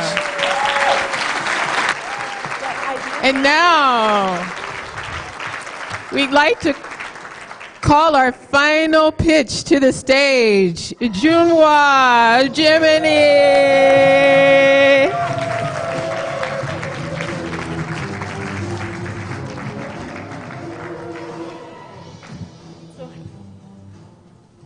Hello, everyone. So imagine a world where we have reliable access to clean and affordable energy, where we don't have blackouts like we had yesterday briefly at the fashion show. My proposition is a model that works with the current utilities that we have today, working through agricultural communities to ensure that we have reliable access to clean energy that is affordable. And although sometimes personal situations drive some of these solutions, I think it goes beyond my personal experience to actual business experience from other people. So growing up, I'll just tell a quick story. My mom, about 40 years ago, while she was having her baby in the hospital, the power went out. And as usual, they were trying to get the baby secure and ensure she was fine. And after a while, he found out that she had passed out because, I mean, they abandoned her. They were trying to get alternatives, candles, lamps to ensure that they continued the process. Eventually, they got to her and tried to get blood to do a blood transfusion. But unfortunately, they didn't have any cold storage within the hospital. And they had to scramble to find family members to help to sort out the situation. Thank God she's alive today. Thank God my sister was born and is fine. But that is the situation of over 40% of women in Nigeria who are the childbearing age. And this is beyond Nigeria, Africa as a whole. There are women everywhere who struggle with childbirth. And it's even beyond childbirth education. Children are not able to study at night, and even more for businesses. As you can see, the numbers show it. 83% of businesses in Nigeria, and even in Africa, complain that access to energy is a major challenge. And even beyond access to energy, agriculture, which is one of the major professions in Nigeria and Africa, is still suffering from a lot of poverty because they don't have access to clean energy to provide value-adding products. 72% of smallholder farmers in Nigeria are still below the poverty line. So the solution that I'm proposing, or the idea that I'm proposing, is an idea that goes beyond the alternatives, that is dirty fuels, diesel and petrol generators, or even off-grid solutions that are not able to scale fast enough, because mini-grids today are not very viable, and even small-scale solutions are not being sold fast enough. And what I'm proposing is a situation where the current utilities actually sub-franchise areas in their franchise areas to entrepreneurs from various innovation hubs. For instance, from MEST, if you have entrepreneurs that are able to work within the franchise areas of these distribution companies, and particularly focus on agricultural communities. So within those communities today in Africa, we have a network of farmers where they provide inputs, training, and sell the outputs on behalf of the farmers. And if you work with those farmers within those communities, and you ensure that you have a viable demand for the power you produce, you also provide high-value agricultural products that will solve a double-barrel problem. So it's first access to energy, and then high-value agricultural products through the agricultural networks that are already existing today. And this solution is scalable and replicable across Africa. So it's not just for Nigeria, it's not just for Senegal, it's across Africa where we have a market, where we have various distribution companies that are suffering from losses today, where we have an agricultural sector that is suffering from low-value products and they are not able to scale because of lack of access to electricity, and where we have a large number of people. Nigeria for one, but even Africa, Ethiopia, and other countries with a lot of people. So what I propose is a situation where entrepreneurs from the various hubs, or who are energy entrepreneurs, take their solutions to the distribution company zones and get a sub-franchise of that zone, working with the agricultural communities. I hope that through this solution, we will light up Africa and light up each household and SME, and we will be able to deliver a future that all Africans will be proud of. Thank you. Thank you, Ujunwa.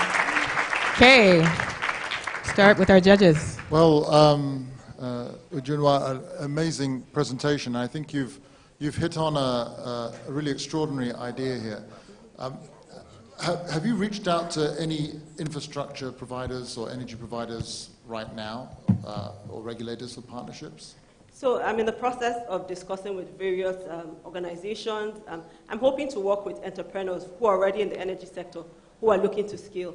I think taking one entrepreneur at a time and then going to the utilities and working through the utilities, it would help to scale. So it's preferable to go various entrepreneurs and go into the various utilities across Africa and not just doing it one utility or one entrepreneur at a time. Okay, and I do recommend that as you take this model forward, you overlay it with strong social network mechanics, and also think of telecommunication pieces as well, because I think you have a potential integration play for that last mile delivery across many services. So there are many models to look at, and I wish you well on it. Thank you. Good job. Thank you. I'll just add that in terms of networks, I think that the agricultural networks are very important. So they serve as the first to ensure that there's demand for the product and there's a system in place to deliver the energy and then higher value agriculture. And then telecommunications can also serve as and anchor customers for some of these solutions. I have just simple feedback on the presentation. So you did a really good job in articulating the problem, but I think you took a lot of time and then sort of rushed through the articulating what your brand itself does, and maybe that's sort of as you build out your presentation. I think you have a strong proposition. You do need to be able to sell it clearly to everyone. Thank you. Sorry. Okay, very interesting. Very interesting presentation. I'm glad you want to become like an umbrella layer for like energy entrepreneurs. What is your revenue model? Is it going to be like licensing, franchising? What, like very, very like keen to understand what your revenue model is going to look like? Okay, so potentially through these entrepreneurs, if we ensure that they are able to get a partnership, network, agricultural network, and with the energy companies, then we potentially get equity in those companies, and then you can scale that as we go forward and then have multiple streams of income from those companies. Okay. Thank you so much from our judges, and thank you, Junwa. Thank you to all of our pitch finalists. What we've seen over the last 2 days is that young people are strongly entrepreneurial by choice and by necessity, and we've seen that with our finalists. So thank you so much, and thank all of you for being here and present and encouraging. Now handing over to our next session. Thank you. Thank you. Hello all. I promise it's the last time I climb on this thing.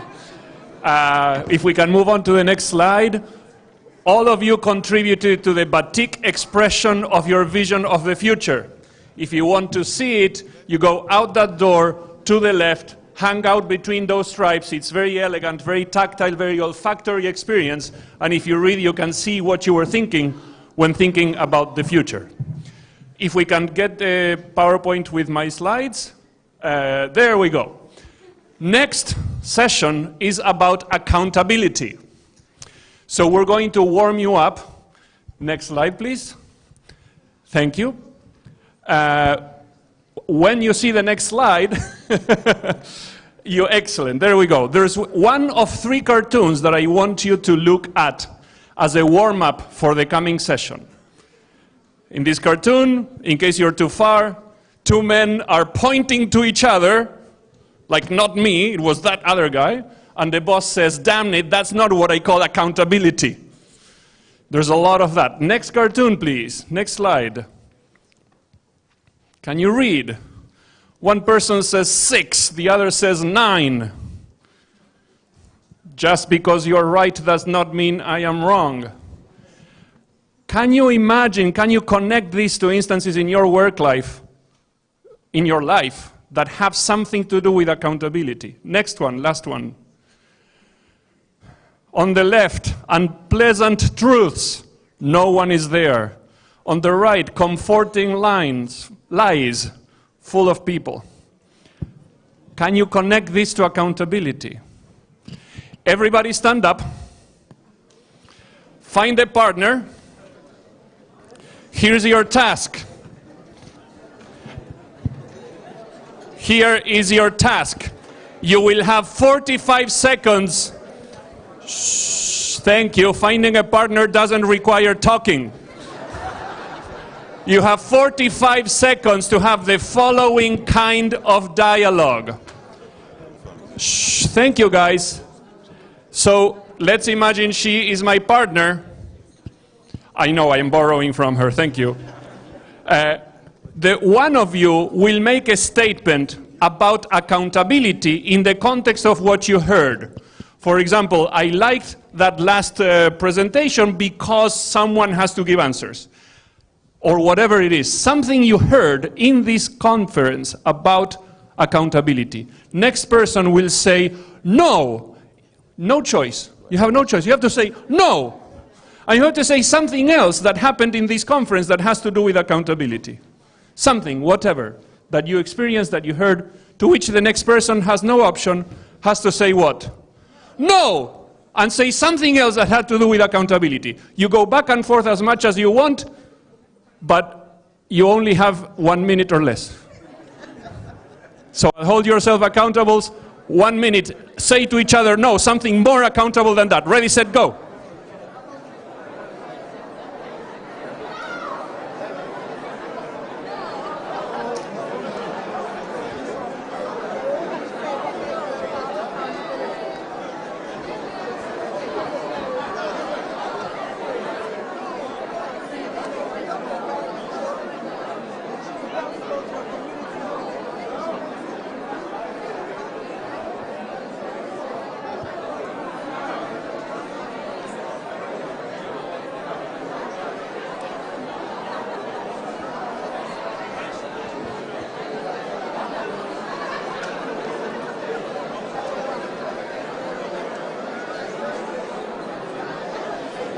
And 3, 2, 1, stop and silence. You may sit down. Thank you very much. Onwards to the next session. Thank you so much, Pablo. Thank you, thank you.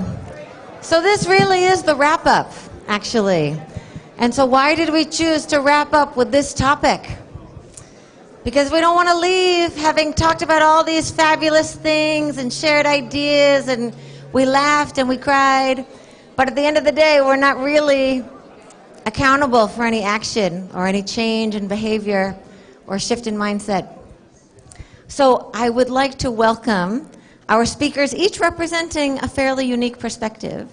And if I may, please just briefly introduce yourself and then share, if you will, one reflection, something that struck you over the last 2 days related to accountability. It could be personal or professional. Sandy, could I start with you? Absolutely. Sandy Stash from Tullow Oil, and I'm actually going to share 2 reflections. One was, everyone may remember, one of the speakers talked about hiring people, a combination of integrity, intelligence, and drive. And his comment was, you can get by with just intellect and drive, but if you hire someone like that without the integrity, you're in for big trouble. And looking at this through a bit of an investor corporate perspective, it struck me that that combination of integrity, intellect, and drive is really what makes an accountable corporation versus just a corporation. And secondly, and I think this was a big theme of today, I was actually I should say I was anal enough to actually find a definition of accountability. And the simplest one I could find was that it's a combination of both intent and delivery. And what struck me again from an investor perspective is the intent is easy and the delivery is a lot harder. And I think that's actually a little bit at the core of why capital sometimes isn't as brave as it should be. And I think capital would be a lot braver if focused on intent and delivery. So those are my insights. Wonderful. Thank you so much, Sandy. Jane, can I turn to you? Absolutely, yes. I think... Can you introduce yourself, since I didn't? Forgive Jane me. Nelson from the Kennedy School and IFC Sustainability Exchange groupie. You've been to many, and it's absolutely fantastic to be here. I think one of the key reflections I have came from Ambassador Arai's opening comments when he sat down and he said, I'm not used to this 360-degree approach. And I thought about it, and most of us are incredibly uncomfortable with a genuine 360-degree approach. We talk a lot about stakeholder engagement, and yet, we see what's in our line of sight, what we expect to see. 9 times out of 10, we hear and we listen to voices that are either similar to ours, or views that are aligned with ours, or voices that are the loudest. And we empathize with people and communities that we feel comfortable with and are similar to us. And so I think one of the biggest drivers and principles of accountability for me going forward is how are we much more creative and innovative and diverse in the way we engage with stakeholders. And how do we do things like unconscious bias training for all of our teams and employees? How do we really genuinely listen?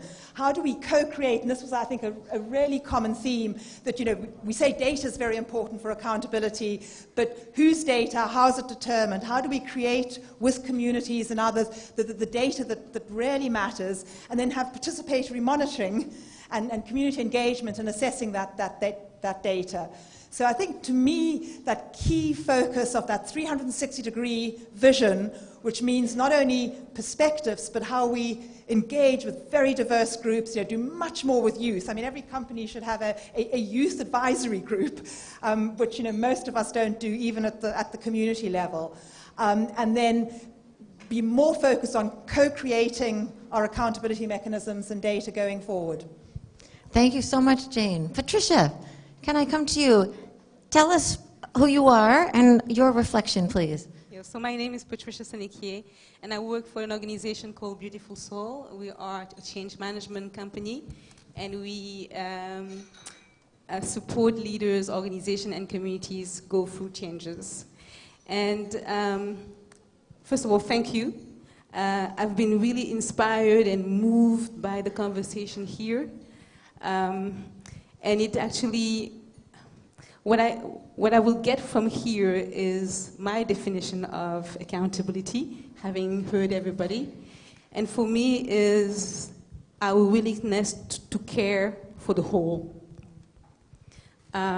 Really, our willingness to care for the whole. So as a corporation, when I engage with my client, when I engage with community, am I in that intention of caring for the whole?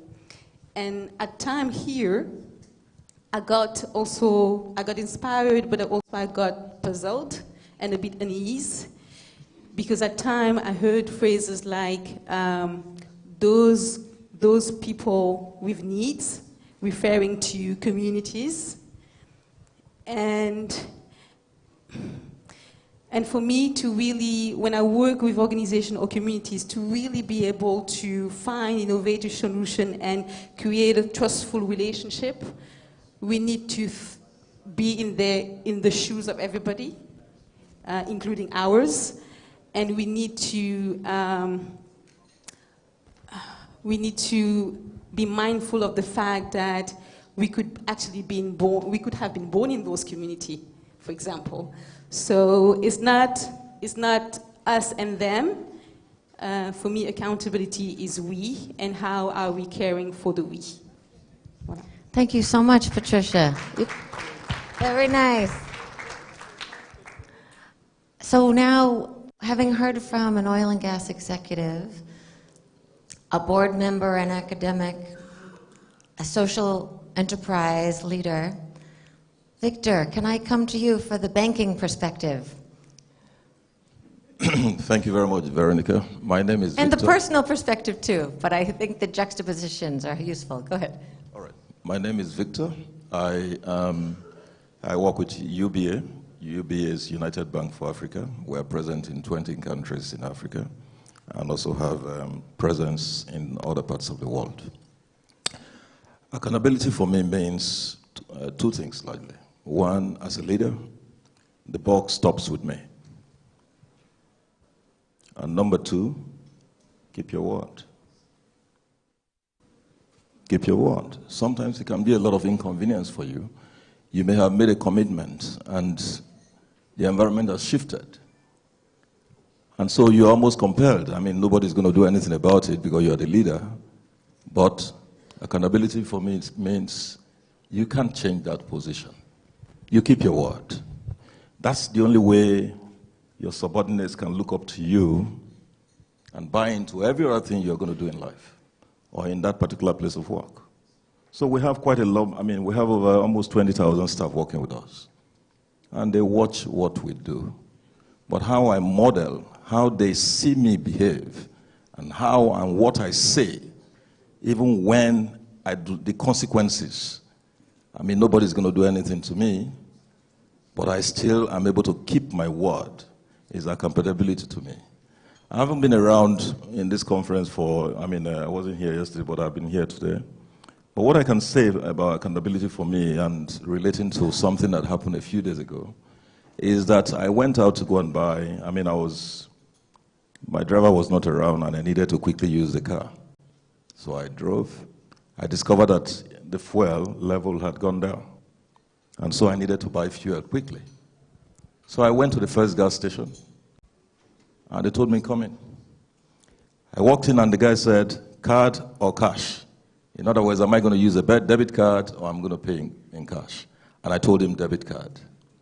And he said, sorry, that their machine is not working. This is Africa. Sometimes these things happen. But you know, the problem for me was that my fuel level was going further down, and I'm in the traffic. So I was now a bit, you know, the panic level has shifted a little bit higher. So, so I went to the next gas station, and they didn't tell me card or cash. So I was very happy. So I went in. And I got in, they filled my tank. After the guy finished filling my tank, he said, is it card or cash? Now I had a problem. So I told him, I said, it's card. He said, Oga. You know, Oga means boss. Our machine has not been working too well. So I said, let's try it. So we tried the first machine. It did not work. We tried the second machine. It did not work. Now I knew that there was a big problem here. So he now told me, he gave me another option and said, can I transfer money to the dealer of the gas station? I said, fantastic, yes, I can. I took my mobile phone. I wanted to use my mobile banking, so I transferred, and the thing just kept rolling, And money never went to the account. So I was looking at him, he was looking at me. So at the end of the day, I told him, I said, here's my card. He looked at the card, he looked at me, said, okay, boss. So you come and pay some other time? I said, yes. So I went away. Next day, I came back on my own to make that payment. He could never have seen me in Nigeria. You won't find me again. He can make that call and never find me. But I came back to make that payment. It is not just for me. It is for other people who may be in that situation. If I don't do that, those other people will not have the benefit that I got. That, to me, is accountability.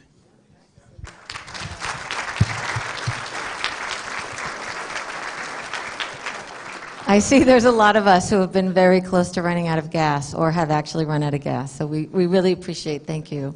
It's actually a great segue to another question, which is, what is the return on accountability? What does each of us, individually and as organizations, what do we get back in return for being accountable, behaving accountably, delivering on accountability? So Jane, I wonder if I could start with you. I think that the single most important thing we get back, both as individuals and as institutions, is trust.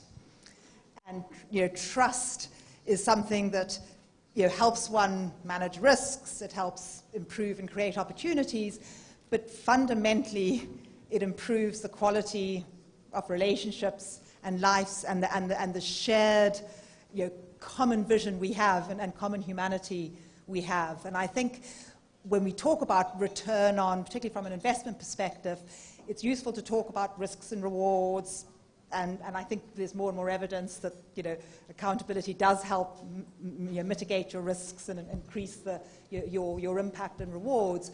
But I think we've got to bring it down to a much more human level and feel comfortable when we're speaking with bankers and investors and boards of directors that absolutely manage your performance from a risk and reward perspective, but that at the end of the day, accountability is about building trust, gaining trust, earning trust, and giving trust to others, and being really intentional about the quality of our relationships with each other, internally, externally, and particularly with our relationships with people who we think of as the other, as opposed to our shared common humanity. And Pope Francis just a few weeks ago gave a speech talking about the mining industry, and he said that mining, like all other activities, should be in the service of our common humanity and our human community. And I think that, to me, ultimately is what accountability is all about, and the return on accountability is gaining that trust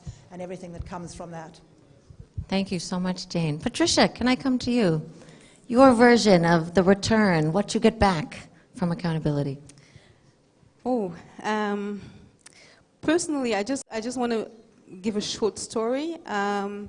Accountability is caring, well, for me, caring for the whole is really embedded in Beautiful Soul. And something happened, I would say, 3 weeks ago. We changed the contract of one of our colleague, and she was now getting more benefits in her new contract. And she came to me and said, and we changed her contract, but we kept her salary. And she came to me and said, Patricia, I want my salary to be decreased. Have you ever heard of that? Somebody, an employee coming to you and saying, I want my salary to be decreased. And I say, why do you want your salary to be decreased? Well, she said to me, now that you changed my contract, I'm getting all those benefits that Beautiful Soul is paying for, which I was paying before. So I don't think it's fair for my colleague and for Beautiful Soul as a whole to be earning the same net salary. So I think this is my reward from caring for the whole, from caring from the people that work with me, from caring from the clients that I have. This is my reward. And another story, this summer we decided, my husband and I, to only actually buy Patagonia clothes. We decided that if it's either I get my clothes done by a tailor in Senegal or I buy Patagonia clothes. Do you know why? Do you know why? No? Because Patagonia is all about caring for the whole, from the way they source their materials to the way they fabric their clothes that has to be a lifetime clothes, to the way they engage with, the community is all about accountability for whole, and we want to help that business. And I think again and again, look at the youth that you just saw. They're fearless, and they are going to want to work for people that care for them and for people that care for the whole. So for me, the reward for business is actually staying in business and being profitable as Patagonia. Thank you. Thanks, Patricia. I'm loving the spontaneous applause. So we're hearing about a lot of things. You're talking about loyalty, retention, being the employer of choice, how trust and giving each other the benefit of the doubt sort of lubricates the whole society and gets the economy moving. Otherwise there's a lot of transactions that would be missed because we don't trust each other, and how we care about the collective contribution to society from that. Sandy, could we have your perspective? Yeah, I mean, I think at the heart of it, it's about a sustainable business, and sustainable in the broadest sense of the word, which is something that's there for the long term. And I do kind of find it ironic. A word that was used an awful lot over the course of the last couple of days, I think given the nature, was project. And project is actually pretty short term. And I think it's real easy sometime to see the project as sort of the end point. But as a practical matter, and I think there were some great examples discussed over the course of the last couple of days, and there was a gentleman from Alcazar in the session on wind farms, and he was talking about building wind farms, and what he basically said was that they're the investor, they're doing the project, but at the end of the day, those wind farms are going to be operating for 30 years by the people who live in that community. And so why wouldn't we make the investment up front in those people for that longer term? And I think even more so, and I have a little bit of a personal reflection on that, I think it even goes beyond the life of any given company. And I was really struck by Mark from Anglo American when he talked about the idea, and it's a commitment, and I suspect a metric for Anglo, that for every one job they have today, their intent is to create 5 jobs. And in my past life, I actually was part of, I led the closure of the Anaconda Minerals Company in the United States. And that was a company that over the course of multiple decades, a century, didn't make that kind of commitment for life beyond the extractive activity. And most of those communities today still have not recovered economically, and it's 40 years after the fact. So I think it's yes, it's the project now. It's thinking through the life of that particular asset or that particular business, but I think it's much, much broader about that. And I think it's at the heart when we say mutual benefit or shared prosperity. To me, that's the heart of it. Thank you so much, Sandy. We want to point out, and I really appreciate those stories, that it is a good thing to do, to be accountable. It's good. But it's also good for business, and it's also good to get something out of it. And we have to be comfortable talking about that too. So it's, I think, really helpful to align these behaviors and incentives. So I want to thank you all so much. We're doing a condensed version today, but thank you for your reflections and interventions. And I'm going to invite Morgan. Can we give a round of applause? Oh, wait, actually one other thing, sorry. It's getting late. I'm getting a little tired. I've got to be honest with you. I think one of the themes that you brought up here today that so resonates with the purpose of the exchange is that so much of accountability is individual and about integrity and living up to your word. But there's also this critical element of collective accountability. Sometimes I don't know what I've done wrong, or maybe I don't understand how to do it better. Sometimes my team will come to me and say, you know, you really handled that badly. And maybe we could help you think about how to do it better next time. Or sometimes my kid said, you know, it really made me feel bad when you did this. Maybe you could say it differently next time. And so sometimes I really need other people to help me be accountable, even in a positive way, sometimes in a very tough way. Sometimes I need tough love. So I just want to remind us that once you come to the exchange, you have entered into a community of practice. And you are invited into this community, and you are invited to help hold us accountable at IFC. You are invited to hold me personally accountable, but I think it's really helpful. To me, it is a huge opportunity. It's a benefit to me. It's a benefit to IFC to have you help us be accountable. And so I want to make sure that that invitation is explicit. I think it's also a benefit that we can get from one another. And I appreciate so much the integrity and honesty that everyone has brought into all of these conversations over the last 2 days. So that's what I had forgotten to say. Forgive me. So can we give a round of applause? Thank you so much. Thank you. I now have the pleasure of handing over to Morgan Landy, who you heard so eloquently this morning. Morgan, wrap it up for us. Take it home. What are we going to do about the Shark Tank Awards? Afterwards. Okay. So guys, I'm Morgan again. We met this morning. Thank you all. I have to say, looking around the room, we have a fully packed house, standing room. The last session of the last day of a very intense program. I think we all deserve a round of applause, us, collectively. That's really impressive. I think it's very rare to have an event like this where the room is so crowded at the end of the day of a second very long day. I think that's a testament to the energy in the room, to the passion that people have in this room, to the people that have been working on this, to Veronica, but not only Veronica, to Veronica's team. All of the team that worked on this, please stand up. The team, organizers, please stand. Team, thank you, the whole team.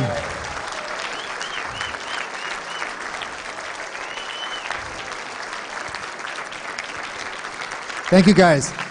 This as you could imagine, is a labor of love. This goes well beyond the 9 to 5 or 9 to 7 workday to pull off an event like this. Far away from where most of the organizers lived, relying on communication across continents, many different partnerships. Of course, the IFC office here in Dakar was a huge help. The hotel staff, drivers, audiovisual. Thank you to the audiovisual and all the technician crowd that helped us. And really, I'm leaving with two emotions. I'm on a huge kind of buzz about the energy and the passion, and I'm exhausted. And I didn't even work that hard. But I can only imagine those who really put the time in to make this happen. And I want to thank all of you. And I want to thank all of you for coming and engaging and being here till the end. And I look around the room, and there are so many people that were on the stage as part of this. It wasn't like there was an organizing group who presented and there was an audience. It was a commingling of people, ideas from inside and outside. And I think for me, the most energy I got and the most uplift I got was watching the youth. Yesterday, the tech entrepreneurs. Are they still here? The tech entrepreneurs? Those guys were wonderful. Please, please, go, come on. There we go, another over here. Really, when I listen to these guys talk, and the innovation competition, the Shark Tank that we just saw, we're going to hear the results soon. When I see the passion and energy of the youth, of the drive, and how they don't take no for an answer, it inspires me to be a better person. So please keep us accountable, keep pushing, keep making sure that we're doing the right thing collectively. And I think, as Veronica said, I think this is a community of practice here. This is an extended family, like we saw with the Ghanaian Mayan family therapy session earlier. You know, let's not be afraid to disagree. Let's not be afraid to be honest. Let's keep talking, and I think being here in the room is where the real learning happens. So I want to thank everybody for that. I want to thank you all for your passion, for your time. I want to thank the organizers and the hotel. We're going to hear now, Veronica, okay, we're going to hear now about the results of the Shark Tank. And I think that's all I wanted to say. So from IFC's perspective, thank you everybody. Thank you to all of the hosts. Our first time doing this in Africa, huge success, and we look forward to seeing you next year, wherever that may be. Yeah, thank you again, everybody. Thank you, Morgan. And thank you, Morgan, and thank you again to all of our pitch contestants. Want to announce our top vote getter was Anne Guayora, Smart Housing. Yes. Thank you, thank you. But I would also like to announce that, yes.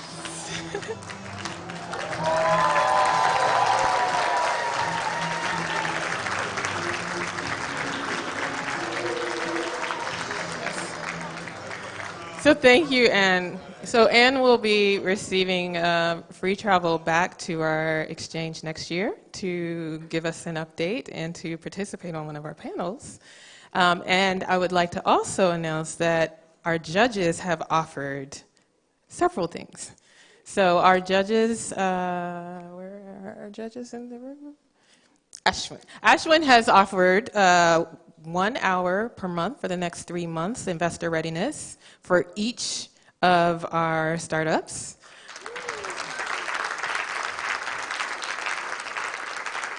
We also have for the women entrepreneurs from Ethel is offering the same 1 hour per month for the next 3 months with each of the women startups. And then, after they've gone through that, we'll have an advisory session offered from Jim for angel investors in Silicon Valley. So after they've gone through the next 3 months, they'll have, he'll be matching them with angel investors for advisory sessions. So lots of coaching and mentoring, and we're looking forward to seeing where each of these projects go. But now we invite all of you, one last thing. But yet, there's more. Wait, there's more. Aliou, I wonder if you might, as our senior representative here in West Africa, could you please officially close us out? Sir, thank you. Look, honestly, this is totally improvised. I thought Morgan did. You know, we are one team, one group. Wow. Okay. Look, I'm just gonna say thank you, everyone, for being here, for coming from afar. As the name says, this is an exchange. It's an exchange of ideas, exchange of views. Sharing, you know, everybody's point of views on different issues. And obviously I didn't prepare this one. But I remember, and I like quotes. There's a quote that says that most of the time innovation comes from changing fields. So a lot of innovations come from looking at your area and then looking at another area and see how you can really improve your own area. And that's how I kind of look at this exchange. You have corporations who are in their business. You have governments who are trying to develop their country, trying to make their countries better, make life better for their people. And then you have NGOs who are trying to push corporations to be better, and sometimes pushing government to be better. You have academia and everything. I mean, to me, these 2 days were really about coming together and see how together we can make things better for everybody. And I think Mrs. Seneke said it really the best, or one of the best ways to say it is really the we. We all have our individual interests, skills, focus, mandates, but ultimately the best way for, I would say the best success is when everybody gets something out of it, and we are all incentivized and happy to continue to do what we do for the best of everyone. So thank you very much for coming to Dakar, and wishing you a safe travel back home, and see you in a few minutes for a nice Senegalese dance. Senegalese music is very nice, and the dance is even better. Thank you very much. Thank you so much, Aliou. Thank you so much, Aliou. And because we are so spontaneous, I forgot we actually have 2 more youth. No, listen. They're filmmakers. They've been filming you for the last 3 days, and they want to present their film. Please, this is our parting video, and then we will see you at the pool. Thank you.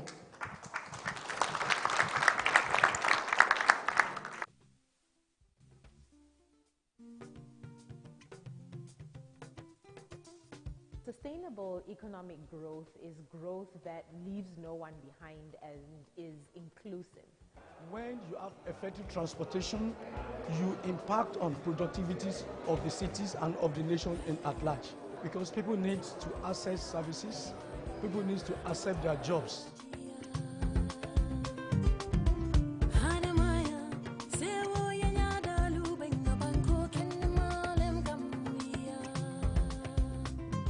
I'm actually really interested in all what's about resources, whether it's water, energy, or food. So I think that it's really going to be good if we find solutions to the problems we're facing in terms of resource insecurities.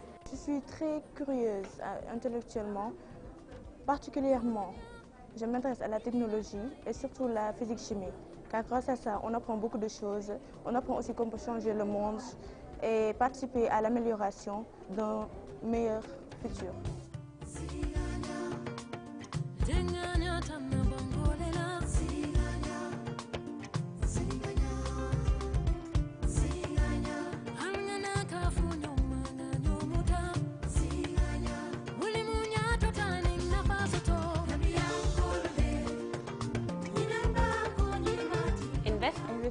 Invest for tomorrow. Invest in the future. Invest in the future. Let's invest in the future with more women in infrastructure. Invest for tomorrow. For sustainable community development.